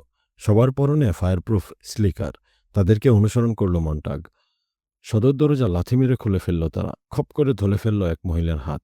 যদিও মহিলাটি দৌড়াচ্ছিল না কিংবা ছুটে পালানোর চেষ্টাও করছিল না। সে শুধু দাঁড়িয়ে ছিল আর এদিক ওদিক দুলছিল। দেয়ালের দিকে বিহম্বল দৃষ্টি, যেন মাথায় প্রচণ্ড আঘাত করা হয়েছে। মহিলার মুখের ভেতরে জিভ নড়ছে। চাউনি দেখে মনে হচ্ছে কি যেন মনে করার চেষ্টা করছে। তারপর মনে পড়তে বলল, play the man, master Ridley. ঈশ্বরের আশীর্বাদে ইংল্যান্ডে আমরা মোমের মতো এ দিনের আলো পাব, এবং আমি বিশ্বাস করি এ আলো কখনো নিভবে না। যথেষ্ট হয়েছে, বলল বিটি। ওগুলো কোথায়? সে ঠাস করে মহিলার গায়ে চর বসিয়ে দিয়ে প্রশ্নটি পুনরাবৃত্তি করল। বৃদ্ধা বিটির দিকে তাকালো। তুমি ভালো করেই জানো ওগুলো কোথায়, নতুবা তোমার এখানে আসতে না। স্টোনম্যান একটি টেলিফোন অ্যালার্ম কার্ড বের করল। তার উল্টো পিঠে, have reason to suspect attic, 11 নং এলমি সিটি, ইবি। উনি আমার পড়শি, মিসেস ব্ল্যাক। লেখা পড়ে মন্তব্য করল বৃদ্ধা। ঠিক আছে বন্ধুরা, চলো ওগুলো খুঁজে বের করি। তারপর তারা বাড়িঘরে হামলা চালাতে শুরু করল। মন্টাগ সিঁড়ি বেয়ে ওপরে উঠছে। তার গায়ে ছিটকে পড়ল অনেকগুলো বই। সে এই বলে চেঁচিয়ে উঠল। কি মুশকিল, এসব অভিযানে সবার আগে পুলিশ বাড়িতে ঢুকে। তারা ভিকটিমের মুখে অ্যাডহেসিভ টেপ মেরে দেয়। তারপর নিয়ে তুলে তাদের ঝকমকে বিটল কারে। কাজেই এসব বাড়িতে প্রবেশের সময় বাড়িগুলো খালিই থাকে। আপনি তো কোনো মানুষকে আঘাত করছেন না, আঘাত করছেন জড়পদার্থের গায়ে। আর যেহেতু জড়পদার্থ ব্যথা পায় না, কোনো কিছু অনুভব করতে পারে না, এ মহিলার মতো চিৎকার চেঁচামেচি করতে জানে না, কাজেই আপনাকে পরে অপরাধ ভোগে ভুগতে হয় না। একদম পরিষ্কার কাজ, ঝাড়ুদারের মতো কাজ। সবকিছু ঠিকঠাক জায়গায় থাকে। ওগুলোর গায়ে কেরোসিন ঢালো, তারপর দেশলাই জ্বালিয়ে ধরিয়ে দাও। কিন্তু আজ রাতে এটির ব্যত্যয় ঘটল। এই মহিলা স্বাভাবিক কর্মকাণ্ডে ব্যাঘাত ঘটাচ্ছে। লোকগুলো বড় বেশি চেঁচামেচি হাসাহাসি করছে। মহিলার আপত্তি যাতে কানে না তুলতে হয় সেজন্য তারা বেশি বেশি ঠাট্টা তামাশায় লিপ্ত হচ্ছে। মহিলার প্রতিবাদ যেন খালি ঘরগুলোতে ভরে উঠছে, ওদের নাকে মিহিন ধুলোর মতো ঢুকে যাচ্ছে। মনটা খুবই বিরক্ত বোধ করছে। মহিলার এখানে থাকা উচিত হয়নি। মন্টাগের কাঁধে, হাতে, মুখে বই ছিটকে পড়ছে। তার হাতে একটি বই, মনে হলো যেন সাদা রঙের কবুতর ঝাপটাচ্ছে ডানা। স্বল্প আলোয় বইটির একটি পাতা খুলে গেল, যেন বরফ মাখা পালক। অক্ষরগুলো কি সুন্দরভাবে ওতে ছাপা হয়েছে। এক ঝলক নজর বোলালো মন্টাক পৃষ্ঠাটিতে। একটিমাত্র লাইন পড়তে পারল সে, কিন্তু ওই লাইনটি তার মনের ভেতরে যেন আগুনের মতো জ্বলতে থাকলো, যেন ইস্পাতের মতো দৃঢ়ভাবে প্রথিত হয়ে আছে। বিকেলের রোদে ঘুমিয়ে পড়েছে সময়, এটাই ছিল মন্টাগের পড়া বইয়ের লাইনটি। সে হাত থেকে ফেলে দিল বইটি, সঙ্গে সঙ্গে আরেকটি বই আশ্রে পড়ল তার হাতে। মন্টাগ, এদিকে এসো, যেন বন্ধ হলো তীব্র আবেগ। মন্টাগের হাত মুখের কাছে নিয়ে চেপে ধরল বইটি। ওপরতলায় তার লোকজন বাতাসে ছুঁড়ে ছুঁড়ে মারছে পত্রপত্রিকা। জবাই হওয়া পাখির মতো পত্রিকাগুলো ছিটকে পড়ছে নিচে, মহিলার পায়ের কাছে। মন্টাগ কিছু করেনি। তার হাত কাজটি করেছে, তার মস্তিষ্ক করেছে, তার বিবেক, বিবেচনাবোধ এবং কৌতূহল কম্পিত প্রতিটি আঙুলে চোরের ভূমিকা পালন করছে। সে বইটি ঘামে ভেজা বগলে চেপে ধরল। মন্টাগ, একটা ঝাঁকি খেয়ে যেন জেগে উঠল মন্টাগ। ওখানে দাঁড়িয়ে থেকো না, গর্ধব। বইপত্রগুলো পড়ে আছে রোদে শুকাতে দেয়া মাছের স্তূপের মতো। লোকগুলো বইয়ের উপর নাচানাচি, লাফালাফি করছে, পিকবাজি খাচ্ছে। বইয়ের টাইটেলগুলো ঝকমক করছে তাদের চোখে। কেরোসিন। কাঁধে আটকানো 451 লেখা ট্যাঙ্ক থেকে পাম্প করে তরল পদার্থটি নিয়ে বইগুলো ভেজাতে লাগলো তারা। প্রতিটি বই ভেজালো কেরোসিন দিয়ে। তারা নিচতলায় নেমে এলো ছুটে। মন্টাগ কেরোসিনের গন্ধ নাকে নিয়ে টলতে টলতে তাদের পেছনে ছুটল। এদিকে এসো বুড়ি। বৃদ্ধা বইগুলোর মাঝে হাঁটু গেড়ে বসল। কেরোসিনে ভেজানো চামড়া আর কার্ডবোর্ডগুলো স্পর্শ করল। টাইটেলে বোলালো আঙুল, আর রোষ কষায়িত দৃষ্টিতে তাকিয়ে রইল মন্টাগের দিকে। আমার বইগুলো তোমরা পাবে না, বলল সে। আপনি তো আইনকানুন জানেনই, বলল ক্যাপ্টেন বেটি। আপনার কি কমন সেন্স বলতে কিছু নেই? এ বইগুলোর একটির সঙ্গে অপরটির কোনো সমন্বয় নেই। আপনি বছরের পর বছর টাওয়ার অফ ক্যাবেজ নিয়ে পড়ে আছেন। এখান থেকে বেরিয়ে আসুন। এ বইয়ের চরিত্রগুলোর কখনো কোনো অস্তিত্ব ছিল না। আসুন তো। এদিক ওদিক মাথা নাড়ল বৃদ্ধা। পুরো বাড়িটাই কিন্তু জ্বালিয়ে দেয়া হবে, বলল বিটি। দমকল বাহিনীরা দরজায় চলে এসেছে। মন্টাগের দিকে তারা ফিরে তাকালো। সে মহিলার পাশে দাঁড়িয়ে আছে। তোমরা কি এইভাবে ফেলে রেখে যেতে পারো না? আপত্তি করল মন্টাগ। সে তো আসতে চাইছে না, তাহলে জোর করে নিয়ে যাও। বিটি একটা হাত তুলল, হাতে ইগনিটর। আমাদের ফায়ার হাউসে ফিরতে হবে। আর এই ফ্যানাটিকগুলো সবসময় আত্মহত্যার চেষ্টা করে। সবার প্যাটার্নই একরকম। মন্টাগ মহিলার কনুই ধরল। চলুন আমার সঙ্গে। না, বলল সে। ধন্যবাদ, আমি 1 থেকে 10 গুনব, বলল বিটি। 1, 2, প্লিজ, বলল মন্টাগ। চলে যাও, বলল বৃদ্ধা। 3, 4, আসুন। মহিলার হাত ধরে টান দিল মন্টাগ। মহিলা শান্ত স্বরে জানালো, আমি এখানেই থাকব। 5, 6, তুমি গোনা বন্ধ করো, বলল বৃদ্ধা। সে তার একটি হাতের মুঠো খুলল। তালুতে ছোট্ট একটি জিনিস, একটি সাধারণ দেশলাইয়ের বাক্স। দেশলাই বাক্সটা দেখেই হুড়োহুড়ি পড়ে গেল ফায়ারম্যানদের মধ্যে। তারা দৌড়ে পালাতে লাগলো, যেন ভূতে তাড়া করেছে। নিজের ব্যক্তিত্ব বজায় রাখতে ছুটে পালালো না বটে, তবে মন্থর পায়ে পিছু হতে লাগলো সদর দরজার দিকে। ক্যাপ্টেন বিটি। তার গোলাপি মুখে আতঙ্কের আভাস। বৃদ্ধা দেশলাই কাঠিটি চেপে ধরল। কেরোসিনের কটু গন্ধ যেন তাকে ঘিরে ধরল চারপাশ থেকে। জামার মধ্যে লুকানো বইটি মন্টাগের বুকে যেন হৃৎপিণ্ডের মতো বাড়ি খেতে শুরু করল। চলে যাও, বলল মহিলা। মন্টাগ পিছু হটতে লাগল। বিটির পিছু পিছু বেরিয়ে এলো। সিঁড়ি বেয়ে নামল। লন ধরে পিছু হটছে। এখানেও কেরোসিন ঢালা হয়েছে। সামনের বারান্দায় এসে দাঁড়ালো মহিলা। নিঃশব্দে দেখছে ওদেরকে। তার নীরব অভিব্যক্তি থেকে ফুটে বেরোচ্ছে ওদের প্রতি তীব্র ঘৃণা। নিশ্চল দাঁড়িয়ে থাকল বৃদ্ধা। বিটি কেরোসিনে আগুন জ্বালিয়ে দিতে ইঙ্গিত করল, কিন্তু আদেশ দিতে সে দেরি করে ফেলেছিল। বারান্দায় দাঁড়ানো বৃদ্ধা তার আগেই হাতের দেশলাই কাঠিটি জ্বালিয়ে ছুঁড়ে মেরেছে রেলিংয়ে। লোকজন সব বাড়ি থেকে ছুটে বেরিয়ে আসতে লাগলো। ফায়ার হাউসে ফেরার পথে ওরা কেউ কোনো কথা বলল না, কেউ কারো দিকে তাকায়নি পর্যন্ত। মন্টাগ সামনের আসনে বিটি এবং ব্ল্যাকের সাথে বসেছে। ওরা এমনকি ধূমপানও করছে না। রাস্তায় বাঁক নেওয়ার পরে অবশেষে মুখ খুলল মন্টাগ। মাস্টার রিডলি, বলল সে। কি? মহিলা বলেছিল, মাস্টার রিডলি। আমরা দোরগোড়ায় হাজির হওয়ার পরে মহিলা কিছু অদ্ভুত কথা বলেছিল, যেমন play the man, Master Ridley ইত্যাদি। মহিলা বলেছিল আমরা এই দিনটি মোমবাতির মতো আলোকিত করে তুলব। ঈশ্বরের আশীর্বাদে ইংল্যান্ডে আমি বিশ্বাস করি এই আলো কখনো নিভবে না, বলল বিটি। স্টোনম্যান ঘাড় ঘুরিয়ে তাকালো ক্যাপ্টেনের দিকে। মনটাগও তাই, চমকে গেছে সে। বিটি থুতনি ঘষতে ঘষতে বলল, এ কথাগুলো ল্যাটিমার নামে এক লোক নিকোলাস রিডলি নামে আরেকটি লোককে বলেছিল। এদের দুজনকে 1955 সালে 16 অক্টোবর আগুনে পুড়িয়ে মারা হয়। মন্টাগ এবং স্টোনম্যান রাস্তার দিকে ফিরে তাকালো। I am full bits and pieces, বলল বিটি। বেশিরভাগ ক্যাপ্টেনকে এই হতে হয়। মাঝে মাঝে আমি নিজেই অবাক হয়ে যাই। সামনে স্টোনম্যান। ট্রাকের ব্রেক কষল স্টোনম্যান। ধ্যাত্তেরি, বলল বিটি, তুমি রাস্তার সেই মোড়েই আবার চলে এসেছ, যেখান থেকে আমরা শুরু করেছিলাম যাত্রা। কে?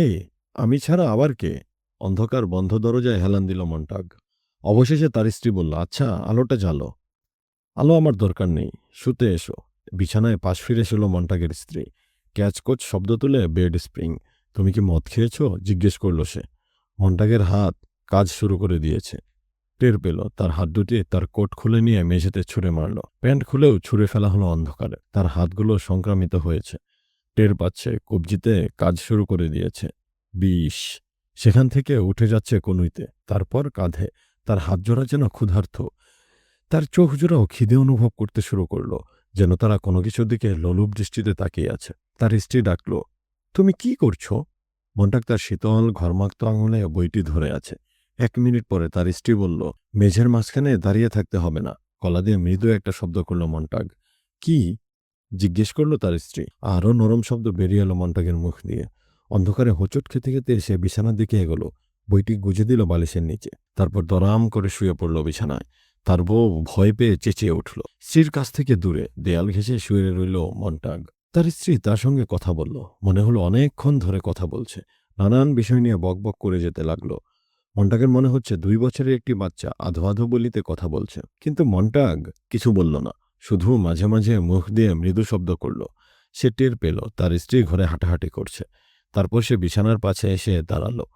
মন্টাগের গালে স্পর্শ করল হাত। হাতটা যখন সরিয়ে নিল, মুখটা কেমন ভেজা ভেজা লাগলো মন্টাগের। গভীর রাতে সে মিলরেডের দিকে তাকালো। জেগে আছে তার স্ত্রী। বাতাসে মৃদু গানের ছন্দ। মিলরেডের কানের সঙ্গে আবারও সংযুক্ত শিশেল। সে দূর দূরান্তের দূরের মানুষের গান শুনছে। তার মাথার ওপরে সীমাহীন অন্ধকারের শূন্যতায় স্থির দু চোখ। মিলরেডকে মন্টাগের হঠাৎ এমন অদ্ভুত লাগলো যে মনে হলো মেয়েটিকে বুঝি সে চেনেই না। সে যেন এসেছে অচেনা কারো ঘরে, সেই জোকসের মতো যারা মদ খেয়ে মাতাল হয়ে গভীর রাতে বাড়ি ফেরে এবং ভুল বাড়ির দরজা খুলে ভুল কক্ষে ঢুকে যায় এবং খুব ভোরে ঘুম থেকে জেগে উঠে কাজে যায়। মিলি, ফিসফিস করে ডাকল মন্টাগ। কি? তোমাকে আমি চমকে দিতে চাইনি, আমি শুধু জানতে চাই। কি? আমাদের পরিচয় কখন হয়েছিল এবং কোথায়? আমাদের পরিচয় কখন কবে হয়েছে মানে কি? না মানে সত্যি সত্যি। মন্টাগ জানে অন্ধকারে কপাল কুঁচকে ফেলেছে মিলরেড। বিষয়টি খোলাসা করল সে। একদম প্রথম যখন আমাদের সাক্ষাৎ হয় সেটা কবে? কেন? ওটা ছিল। থেমে গেল সে। আমি জানি না, বলল সে। শীতল গলায় প্রশ্ন করল মন্টাগ। তোমার মনে পড়ছে না? সে তো অনেক দিন আগের কথা, মাত্র 10 বছর আগের কথা। অনলি 10। রেগে যেও না, আমি মনে করার চেষ্টা করছি। মিলরেড হাসতে হাসতে বলল, ফানি। ব্যাপারটা সত্যি খুব ফানি যে তুমি কবে এবং কখন তোমার স্বামীর স্ত্রীর সঙ্গে প্রথম সাক্ষাৎকারের কথা মনে করতে পারছো না। মন্টাগ শুয়ে শুয়ে তার চোখ, ভুরু এবং ঘাড়ের পেছন দিকটা ধীরে ধীরে ম্যাসাজ করতে শুরু করল। 2 হাত চোখের ওপরে জোরে চেপে ধরল, যেন স্মৃতিগুলো ভেঙে ফেলবে। মিলরেডের সঙ্গে তার প্রথম সাক্ষাৎকারের কথাটি জানা তার জন্য যেন হঠাৎ করে সবচেয়ে গুরুত্বপূর্ণ কাজ হয়ে দাঁড়িয়েছে। ওতে কিছু আসে যায় না, বলল মিলরেড। সে বাথরুমে গিয়ে ঢুকল।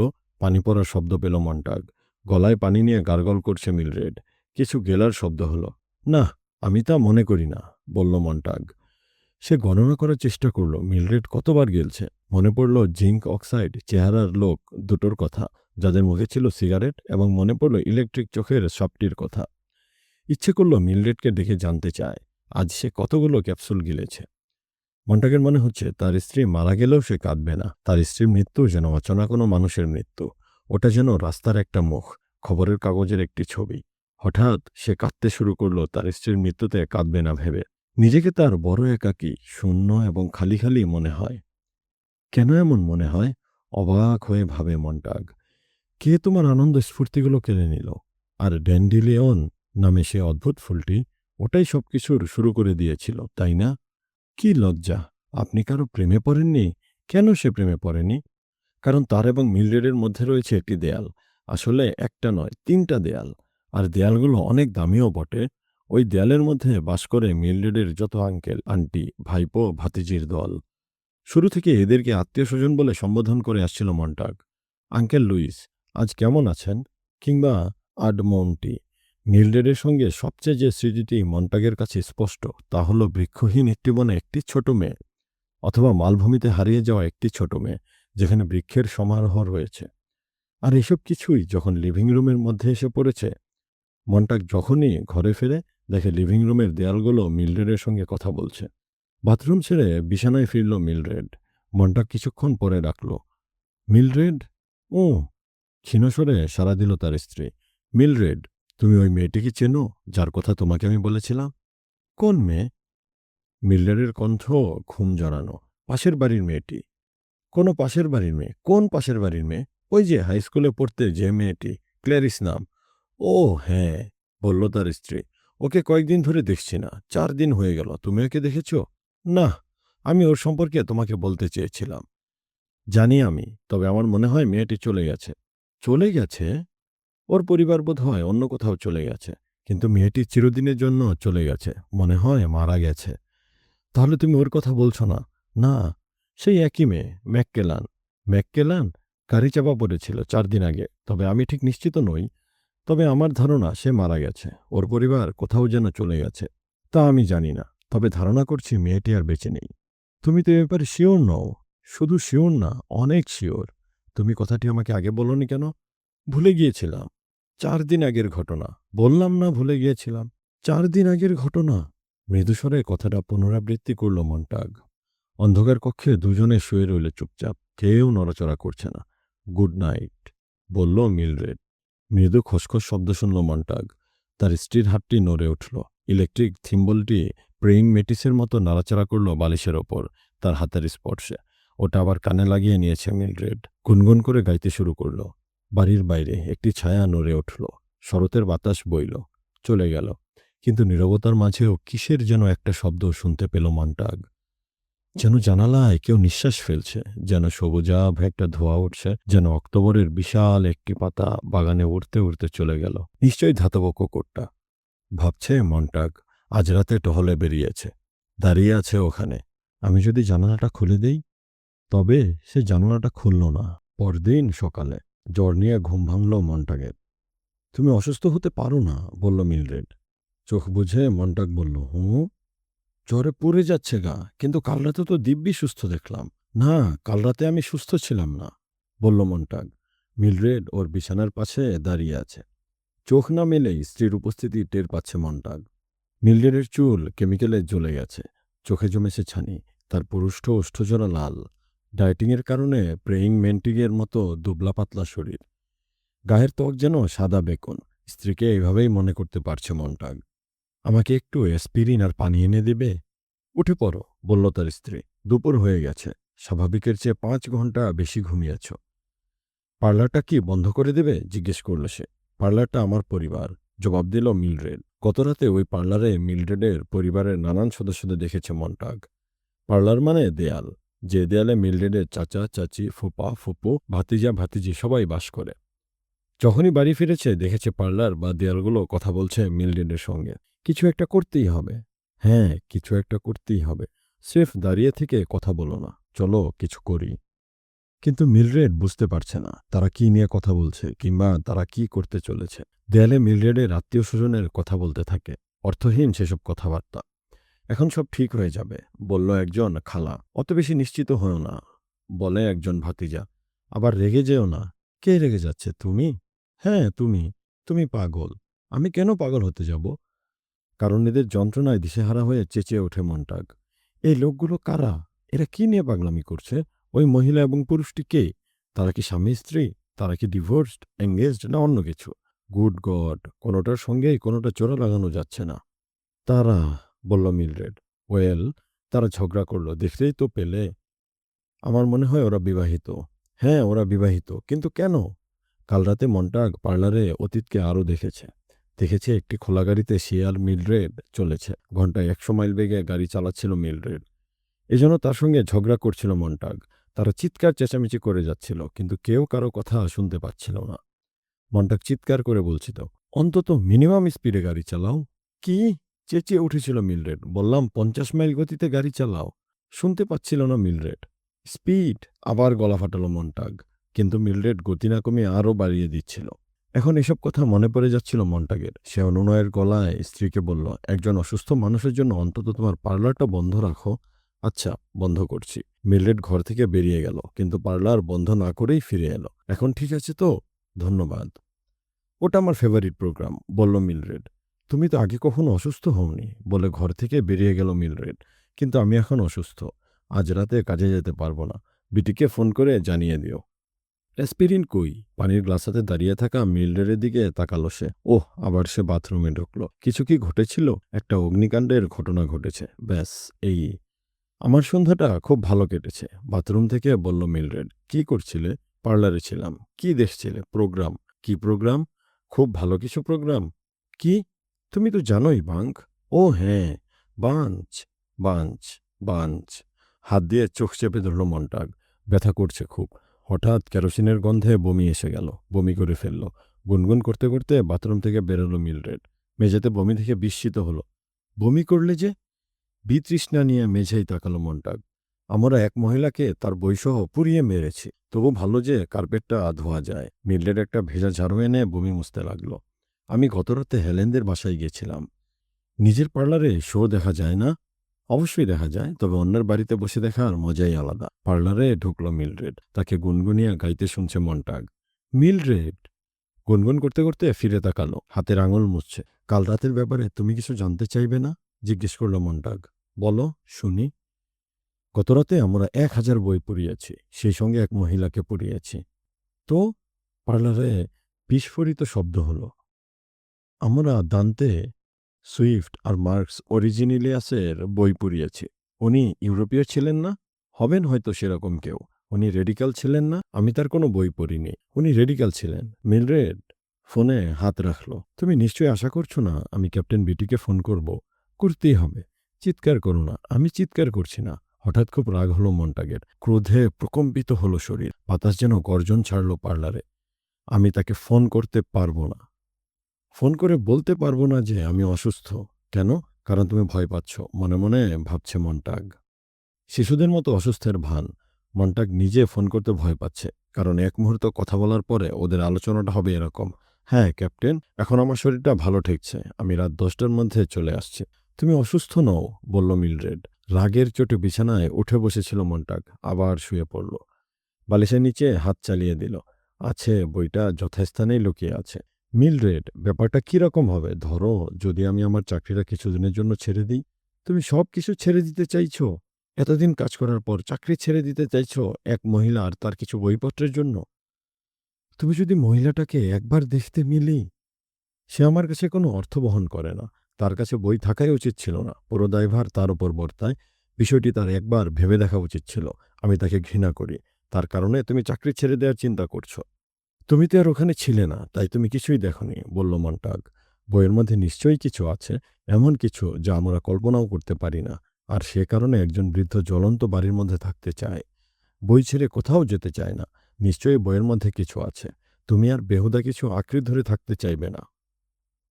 মহিলাটি বোকা। সে তোমার আমার মতোই বুদ্ধি বিবেচনা সম্পন্ন। বরং তার বুদ্ধি আরও বেশি। অথচ তাকেই আমরা পুড়িয়ে মারলাম। এই আগুনের স্মৃতি আমার সারা জীবন মনে থাকবে। গড, আমি সারা রাত আগুনটা মনে মনে নেভাতে চেয়েছি। ফায়ারম্যানের চাকরি নেওয়ার আগে আসলে তোমার একটু চিন্তা ভাবনা করা উচিত ছিল। চিন্তা ভাবনা? বলল মন্টাগ। আমার কি অন্য কিছু হবার কথা? আমার দাদু এবং বাবা, তারা দুজনেই ছিলেন ফায়ারম্যান। আমি ঘুমিয়ে স্বপ্ন দেখতাম বড় হয়ে আমিও ফায়ারম্যান হয়েছি।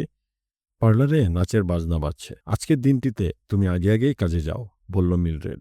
তোমার তাও 2 ঘন্টা আগে চলে যাওয়া উচিত ছিল। যে মহিলা মারা গেছে শুধু তার জন্য নয়, বলল মন্টাগ। কাল রাতে আমি ভাবছিলাম গত 10 বছরে আমি কত না কেরোসিন ব্যবহার করেছি। আমি বইপত্রের কথাও চিন্তা করছিলাম, এবং প্রথমবারের মতো আমি উপলব্ধি করতে পারি যে প্রতিটি বইয়ের পেছনেই রয়েছে একজন মানুষ। একজন মানুষকে বই নিয়ে অনেক চিন্তা ভাবনা করতে হয়েছে।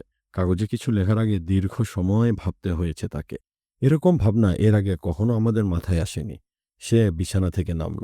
কোনো কোনো মানুষের তার চিন্তা চেতনাগুলো লিখতে সারা জীবন লেগে যায়। তাকে সারাটা জীবন এবং জীবন দেখতে হয়। তারপর সে 2 মিনিটে তা লিখে ফেলে। আমাকে একটু একা থাকতে দাও, বলল মিলড্রেড। তোমাকে একা থাকতে দেব? বেশ, কিন্তু আমি নিজেকে একাকী রাখবো কি করে? আমাদের একা থাকা উচিত নয়। মাঝে মাঝে কারো দ্বারা বিরক্ত হওয়া উচিত। শৈশবে তোমাকে সত্যি কেউ বিরক্ত করেছে? হঠাৎ চুপ হয়ে গেল মন্টাগ। সে ঘুরে দাঁড়ালো। মিলড্রেড বলল, তোমার কথা শেষ হয়েছে? এখন দেখো কে এসেছে। যেই আসুক আমার তাতে কিছু আসে যায় না। আমাদের বাড়ির গেটের সামনে এইমাত্র একটি ফিনিক্স কার থেমেছে এবং গাড়ি থেকে নেমে এসেছে কালো শার্ট পরা এক লোক। তার হাতে কমলা রঙের একটি সাপ আঁকা। ক্যাপ্টেন বিটি? জিজ্ঞেস করল মন্টাগ। ক্যাপ্টেন বিটি। নড়ল না মন্টাগ। তার সামনের সাদা রঙের শীতল দেয়ালের দিকে তাকিয়ে রইল। ওকে ভিতরে নিয়ে আসো। বলো আমি অসুস্থ। তুমি নিজে গিয়ে বলো গে।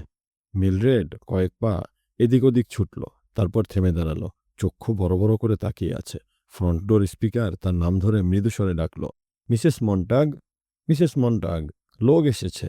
তারপর আস্তে আস্তে মিলিয়ে গেল কণ্ঠটি। মন্টাগ ভালো করে দেখে নিল বইটা বালিশের নিচে ঠিকঠাক লুকানো আছে কিনা। তারপর সে মন্থর গতিতে বিছানায় উঠে বসল। চাদর টেনে ঢাকলো হাঁটু এবং বুক। আধবসা অবস্থায় আসেছে। মিলড্রেড ঘর থেকে বেরিয়ে গেছে। একটু পরে ক্যাপ্টেন একটি ঘরে প্রবেশ করল, পকেটে হাত ঢুকিয়ে। আত্মীয় স্বজনের চিৎকার চেঁচামেচিটা বন্ধ করো। মন্টাগ আর তার স্ত্রী ছাড়া ঘরের অন্য সবের ওপর চোখ বোলালো।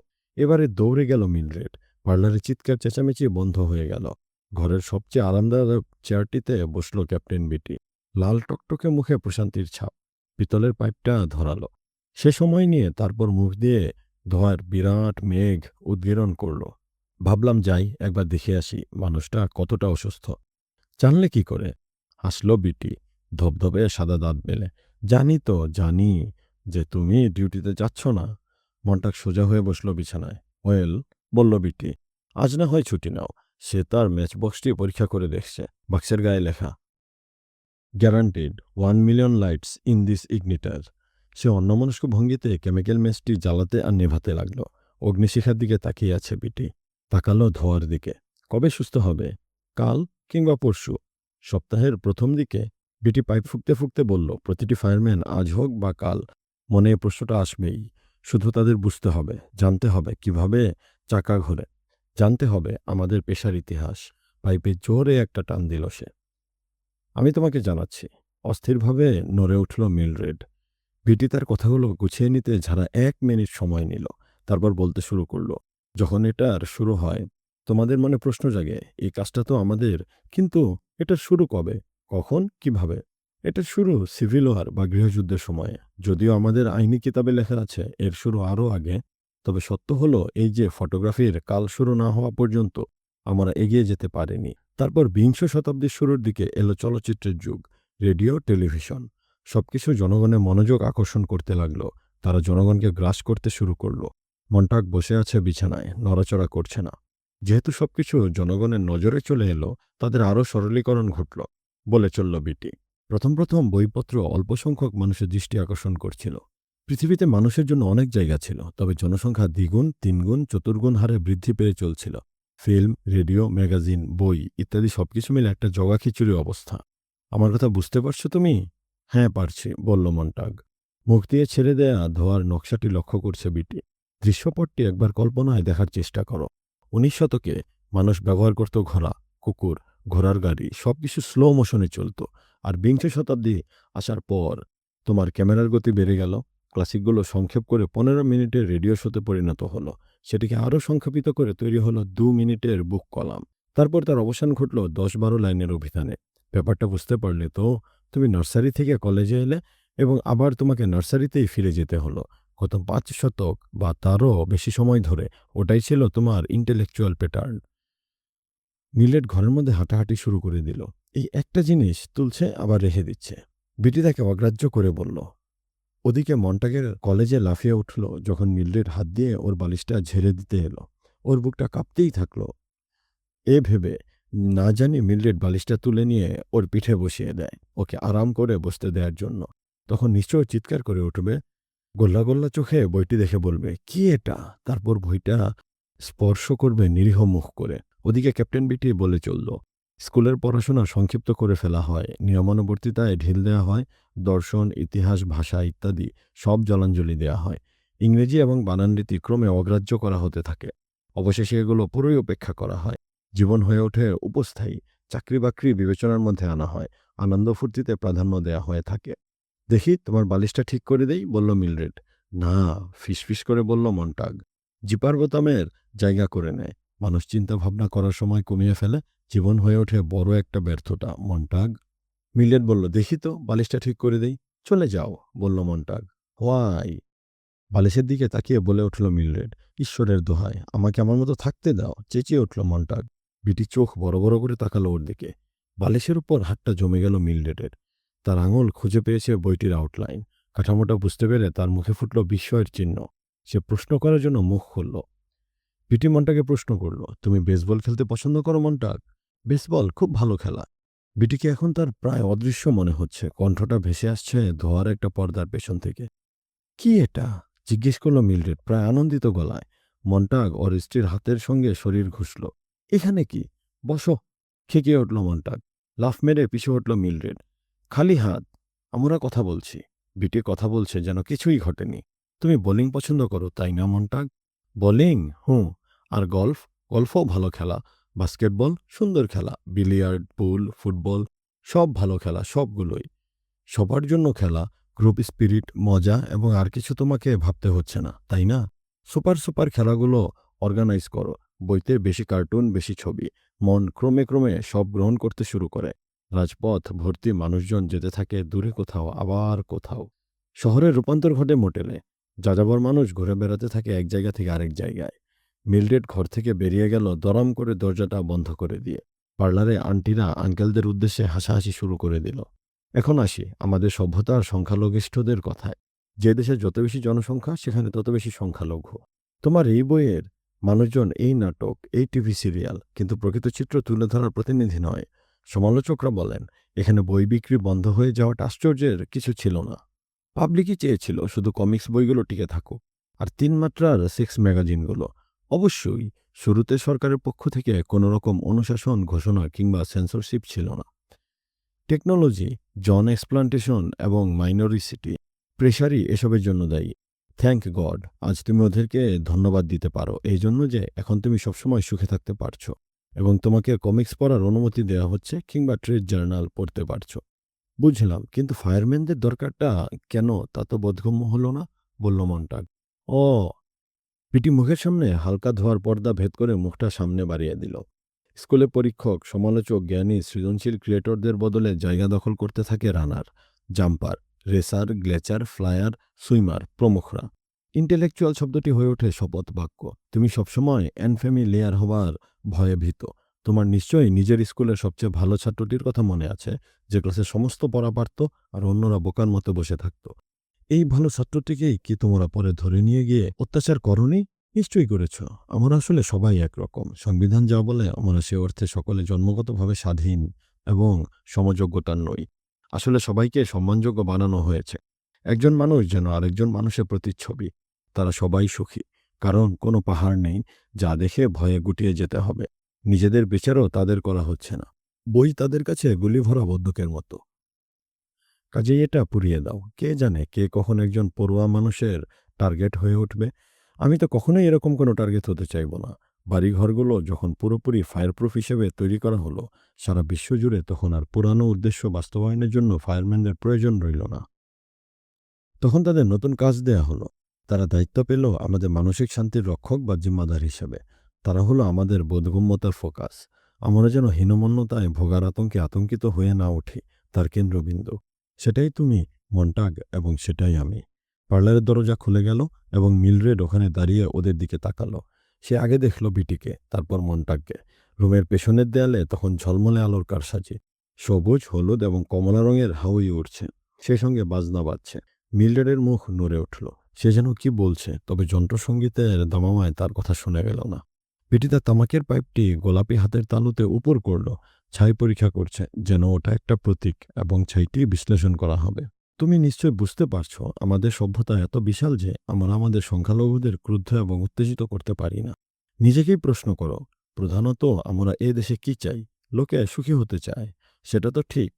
সারা জীবন ধরে তুমি কি কথা শুনে আসনি আমি সুখী হতে চাই? লোকে বলে। কেন? তারা কি সুখী নয়? আমরা কি তাদের জীবনযাত্রা চালিয়ে নিয়ে যাচ্ছি না? তাদেরকে কি মজা দিচ্ছি না? আমরা তো এজন্যই বেঁচে আছি, তাই না? আনন্দের জন্য, স্ফূর্তির জন্য। এবং তুমি নিশ্চয়ই স্বীকার করবে, আমাদের সংস্কৃতি তা যথেষ্টই যোগান দিচ্ছে। হ্যাঁ, মিল্ডের দোরগোড়ায় দাঁড়িয়ে কি বলছে তা ওর ঠোঁট নাড়া দেখেই বুঝতে পারছে মনটা। সে ওর মুখে দিয়ে না তাকানোর চেষ্টা করল, কারণ বিটি ওদিকে ফিরে তাকাতে পারে এবং বুঝে ফেলতে পারে কি বলছে মিলি। কালো মানুষরা লিটল ব্ল্যাক সাম্বা পছন্দ করে না, কাজেই পড়াও ওই বই। সাদা মানুষ আঙ্কেল টিমস কেবিন পরে অস্বস্তি বোধ করে, কাজেই ওটাকে পুড়িয়ে ছাই করো। কেউ কি তামাক এবং ফুসফুসের ক্যান্সার নিয়ে বই লিখেছে? সে বই পড়ে কি ধূমপায়ীরা কান্নাকাটি করছে? তাহলে পুড়িয়ে দাও। যা পছন্দ হবে না তাই পুড়িয়ে ফেলো। ওগুলোর কথা ভুলে যাও, সব পুড়িয়ে ফেলো। আগুন ঝলমলে উজ্জ্বল এবং আগুন পরিষ্কার। মিলড্রেডের পেছনে পার্লারের হাওয়াই শো বন্ধ হয়ে গেছে। সে এখন আর কথাও বলছে না। মন্টাগ নিঃশ্বাস বন্ধ করে ধীরে ধীরে বলল, পাশের বাড়িতে একটি মেয়ে থাকতো, ও চলে গেছে, মনে হয় মারা গেছে। ওর মুখখানাও ঠিক মনে পড়ছে না, তবে ও আলাদা রকমের একজন ছিল। হাসলো বিটি। ক্ল্যারিস ম্যাককেলেনের কথা বলছো? ওর পরিবারের একটি রেকর্ড আমাদের কাছে আছে। ওদেরকে সতর্কতার সাথে আমরা লক্ষ্য করতাম। ওরা শিকাগো থাকতো। তখন ওদের বাড়ি সার্চ করেছি, একটি বইও পাইনি বাড়িতে। ওর আঙ্কেলটা ছিল এন্টি সোশ্যাল, আর মেয়েটি ছিল টাইম বোমা বিশেষ। ওর স্কুল রেকর্ড ঘেটে দেখেছি, মেয়েটির জ্ঞানের ক্ষুধা ছিল প্রচণ্ড। কিভাবে ঘটনা ঘটে তা সে জানতে চাইতো না, কেন ঘটে জানতে চাইতো। আর ওটা খুবই তীব্রকর একটি বিষয়। মনে এত প্রশ্ন জাগলে মানুষ তো সুখী হতে পারবে না। মেয়েটি মারা গেছে, ভালোই হয়েছে। আরও কিছুক্ষণ বকবক করে চেয়ার ছাড়ল ক্যাপ্টেন বিটি। এসব বকবকানির বেশিরভাগ কথার অর্থই বুঝল না মন্টাগ। বিটি সিধে হয়ে বলল, আমাকে এখন যেতে হবে, লেকচার শেষ। সবচেয়ে গুরুত্বপূর্ণ যে বিষয়টি মনে রাখতে হবে তা হলো আমরা সুখী মানুষের দলের অন্তর্ভুক্ত। তুমি, আমি সহ অন্যান্যরা। আমরা কেউ ছোট্ট স্রোতটির বিরুদ্ধে দাঁড়াবো, যারা পরস্পর বিরোধী তত্ত্ব এবং চিন্তাভাবনা সবাইকে বিভ্রান্ত এবং অসুখী করতে চায়। হতাশা এবং নিরানন্দ দর্শন যেন আমাদের পৃথিবীকে গ্রাস করতে না পারে, সেদিকে লক্ষ্য রেখো। আমরা তোমাদের উপর ভরসা করে আছি। আমার মনে হয় না তুমি উপলব্ধি করতে পারছো আমাদের বর্তমান সুখী জীবনের জন্য তুমি বা আমরা কতটা গুরুত্বপূর্ণ। বিটি মন্টাগের অসার হাতখানা ধরে হ্যান্ডশেক করল। মন্টাগ এখনও পিঠ খাড়া করে বসে আছে। শেষ আর একটা কথা, বলল বিটি। কেরিয়ারে প্রতিটি ফায়ারম্যানের জীবনেই অন্তত একবার একটা চুলকানি তৈরি হয়। বইয়ের ভাষায় তার ভেতরে বিস্ময় জাগে। কিভাবে চুলকানিটা উপশম করবে, তাই তো? মন্টাগ, আমার কথা বিশ্বাস করো। আমিও দু একটি বই পড়েছি, মানে আমাকে পড়তে হয়েছে এ কথা জানতে যে আমি আসলে কি করছি। কিন্তু বইতে আমার প্রশ্নের জবাব মেলেনি। বই থেকে তুমি কিছু শিখতে পারবে না, কিংবা কোনো বিশ্বাসও তোমার জন্মাবে না। বইগুলো লেখা হয়েছে অস্তিত্ববিহীন মানুষদের নিয়ে, স্রেফ কল্পনার উপর ভিত্তি করে। যদি ওগুলোকে ফিকশন বলা যায়, আর নন ফিকশন তো আরও বিশ্রী ব্যাপার। একজন অধ্যাপক আরেকজন অধ্যাপককে বোকা নির্বোধ বলে গালাগাল দিচ্ছে। একজন দার্শনিক আরেকজন দার্শনিককে গালির তোড়ে ভূত তাড়াচ্ছে। সবাই নক্ষত্র আর সূর্যকে বিনাশ করতে ছুটছে। তুমি ওদের ধারে কাছেও ঘেঁষবে না। আচ্ছা, যদি কোনো ফায়ারম্যান স্রেফ দুর্ঘটনাবশত, সম্পূর্ণ অনিচ্ছাকৃতভাবে কোনো বই নিয়ে বাড়ি ফেরে, তখন সেটা হবে নিতান্তই স্বাভাবিক একটা ভুল, বলল বিটি। এরকম ঘটনা ঘটলে আমরা খুব বেশি উদ্বিগ্ন হব না, কিংবা পাগল হয়েও যাব না। আমরা ফায়ারম্যানকে ২৪ ঘন্টার জন্য বইটি তার কাছে রাখতে দেব। সে যদি এই সময়ের মধ্যে বইটি পুড়িয়ে না ফেলে, তখন আমরা তার কাছে আসব বইটি পড়াতে। নিশ্চয়। মন্টাগের গলা শুকিয়ে গেছে। তো মন্টাগ, আজ রাতে কি তুমি পরবর্তী শিফটের জন্য আসতে পারবে? আজ রাতে কি তোমার সঙ্গে আমাদের দেখা হবে?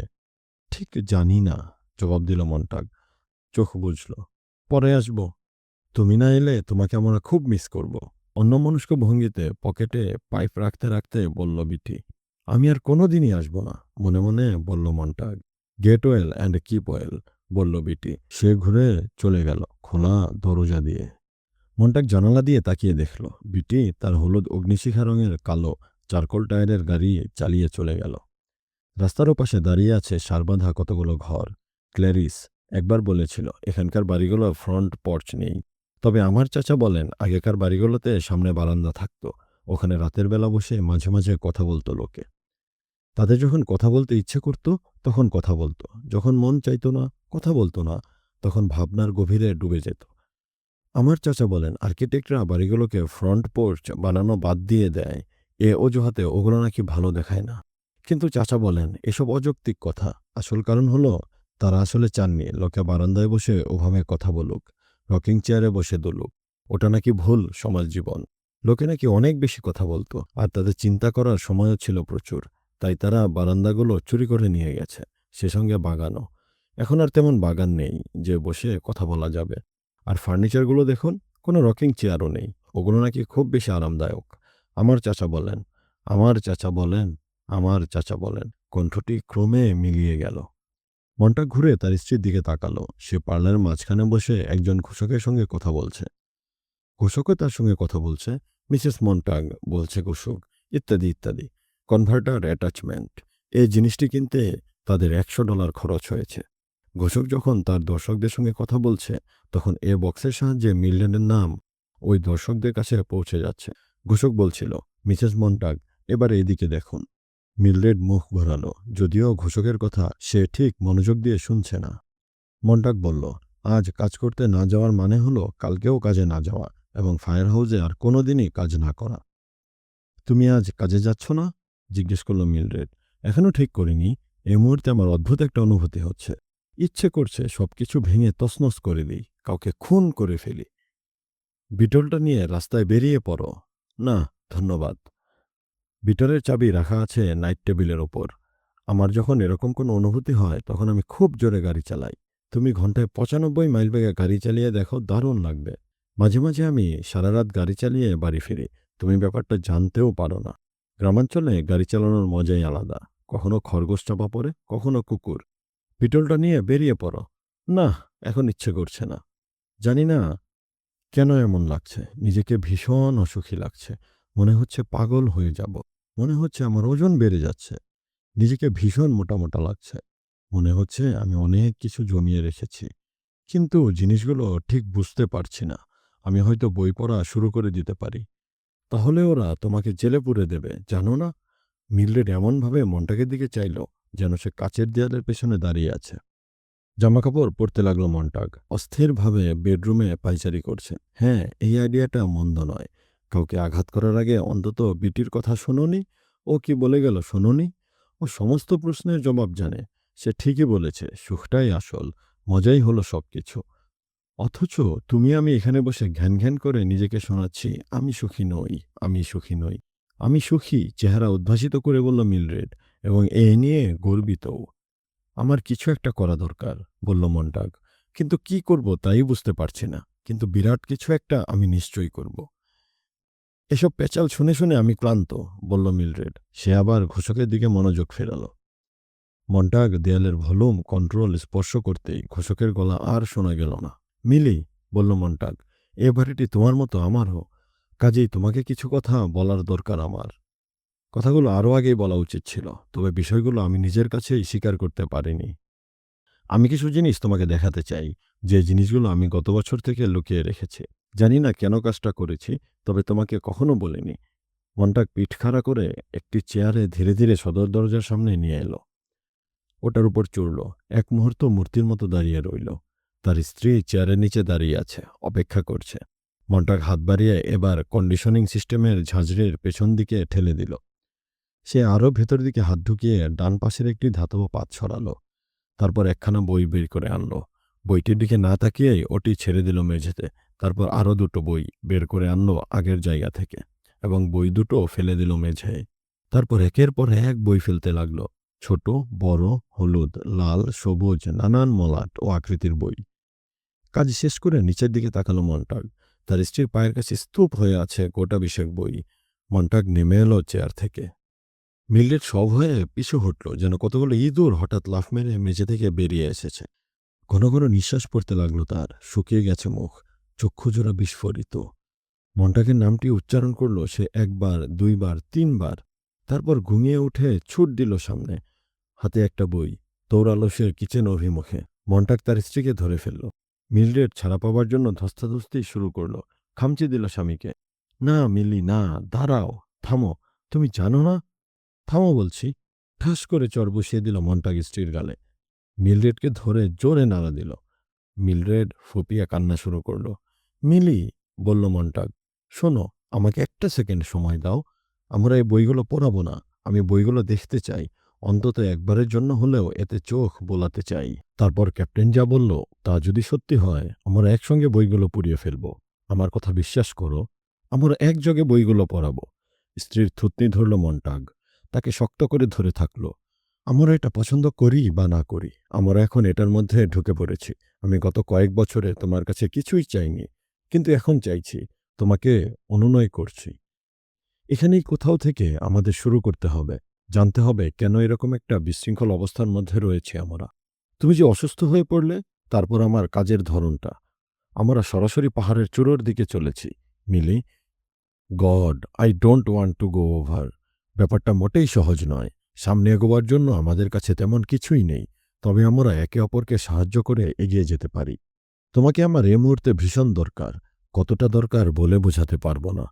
তুমি যদি আমাকে সামান্যতমও ভালোবাসো, তাহলে তুমি বিনা প্রতিবাদে আমার কর্মকাণ্ড মেনে নেবে।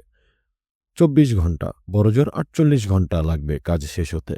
তারপর আর তোমাকে আমি পেরেশানি দেব না, কসম করে বলছি। মিলরেড আর ধস্তাধস্তি করছে না, তাই ওর হাত ছেড়ে দিল মন্টাগ। মিলরেড দেয়ালের ধার ঘেঁষে মেঝেতে বসল। বইগুলোর দিকে তাকিয়ে রইল। তার পায়ে একটা বই ঠেকে গিয়েছিল। ছট করে পাটা সরিয়ে নিল সে। সেই রাতের ওই বৃদ্ধা মহিলা, মিলি, তুমি তো আর ওখানে ছিলে না, তুমি তার মুখখানা দেখোনি। আর ক্ল্যারিস, তুমি কখনো তার সঙ্গে কথা বলনি। আমি বলেছি, বিটির মতো মানুষজন তাকে ভয় পায়। কেন ভয় পায় জানি না আমি। ওর মতো একটা মেয়েকে ওরা ভয় কেন পাবে? গতরাতে ফায়ার হাউসে কাজ করার সময় আমার হঠাৎ উপলব্ধিতে আসে, আমি আসলে ফায়ারম্যানদেরকে পছন্দ করি না। আমি নিজেকেও আর পছন্দ করি না। আমার মনে হতে থাকে ফায়ারম্যানরা নিজেরাই যদি পুড়ে মরত, বেশ হতো। গাই, ফ্রন্ট ডোরের কণ্ঠটি মৃদু গলায় বলতে লাগল, মিসেস মন্টাগ, মিসেস মন্টাগ, একজন এসেছেন। মিসেস মন্টাগ, একজন এসেছেন। দরজায় সভয়ে তাকালো ওরা। বইগুলো মেঝায় ছড়িয়ে ছিটিয়ে রয়েছে। বিটি, বলল মিলরেড। না, ও কেন হবে? সে ফিরে এসেছে, ফিসফিস করল মিলরেড। ফ্রন্ট ডোর ভয়েস আবার মধুর স্বরে বলতে লাগল, একজন এসেছেন। আমরা সাড়া দেব না। দেয়াল ঘেঁষে শুয়ে পড়ল মন্টাগ। তারপর হামাগুড়ি দেওয়ার ভঙ্গিতে বইগুলো টেনে নিয়ে আসতে লাগল। গা কাঁপছে তার, চাইছে বইগুলো আবার ভেন্টিলেটরে দিয়ে ভেতরে রেখে দিতে। কারণ সে জানে আবার বিটির মুখোমুখি হতে পারবে না। ওদিকে ফ্রন্ট ডোর আবারও অতিথির আগমনের ঘোষণা দিয়ে চলেছে। মন্টাগ মেঝে থেকে একটি বই তুলে নিল। আমরা কোত্থেকে শুরু করব? বইটির মাঝামাঝি জায়গা খুলল সে। প্রথম থেকে শুরু করাই ভালো। ও ভেতরে চলে আসবে, বলল মিলরেড, এবং বইশুদ্ধ আমাদেরকে পুড়িয়ে মারবে। ফ্রন্ডোরের কণ্ঠটি আস্তে আস্তে মিলিয়ে গেল। তারপর নেমে এলো নীরবতা। মন্টাগ টের পেল দরজার ওপাশে কেউ একজন দাঁড়িয়ে আছে, অপেক্ষা করছে, কান পেতে রেখেছে। তারপর পায়ের শব্দ মিলিয়ে গেল বাগানের দিকে। দেখি তো, এ বইটি কিসের? বলল মন্টাগ। সে বইটির পাতা উল্টে ওখান থেকে একটু, ওখান থেকে একটু, খানিকটা এমনটা করে ডজনখানেক পৃষ্ঠা পড়ে ফেলল। শেষ পড়ল। হিসেব করে জানা যায় যে 11,000 মানুষ তাদের ডিম ভাঙার চেয়ে যন্ত্রণাকাতর মৃত্যুকে বেছে নিয়েছিল। মিলরেড মন্তব্য করল, এর মানে কি? মানে তো কিছুই বুঝলাম না। ক্যাপ্টেনই ঠিক বলেছেন। এসো, বলল মন্টাগ, আবার শুরু করি আমরা, একদম প্রথম থেকে।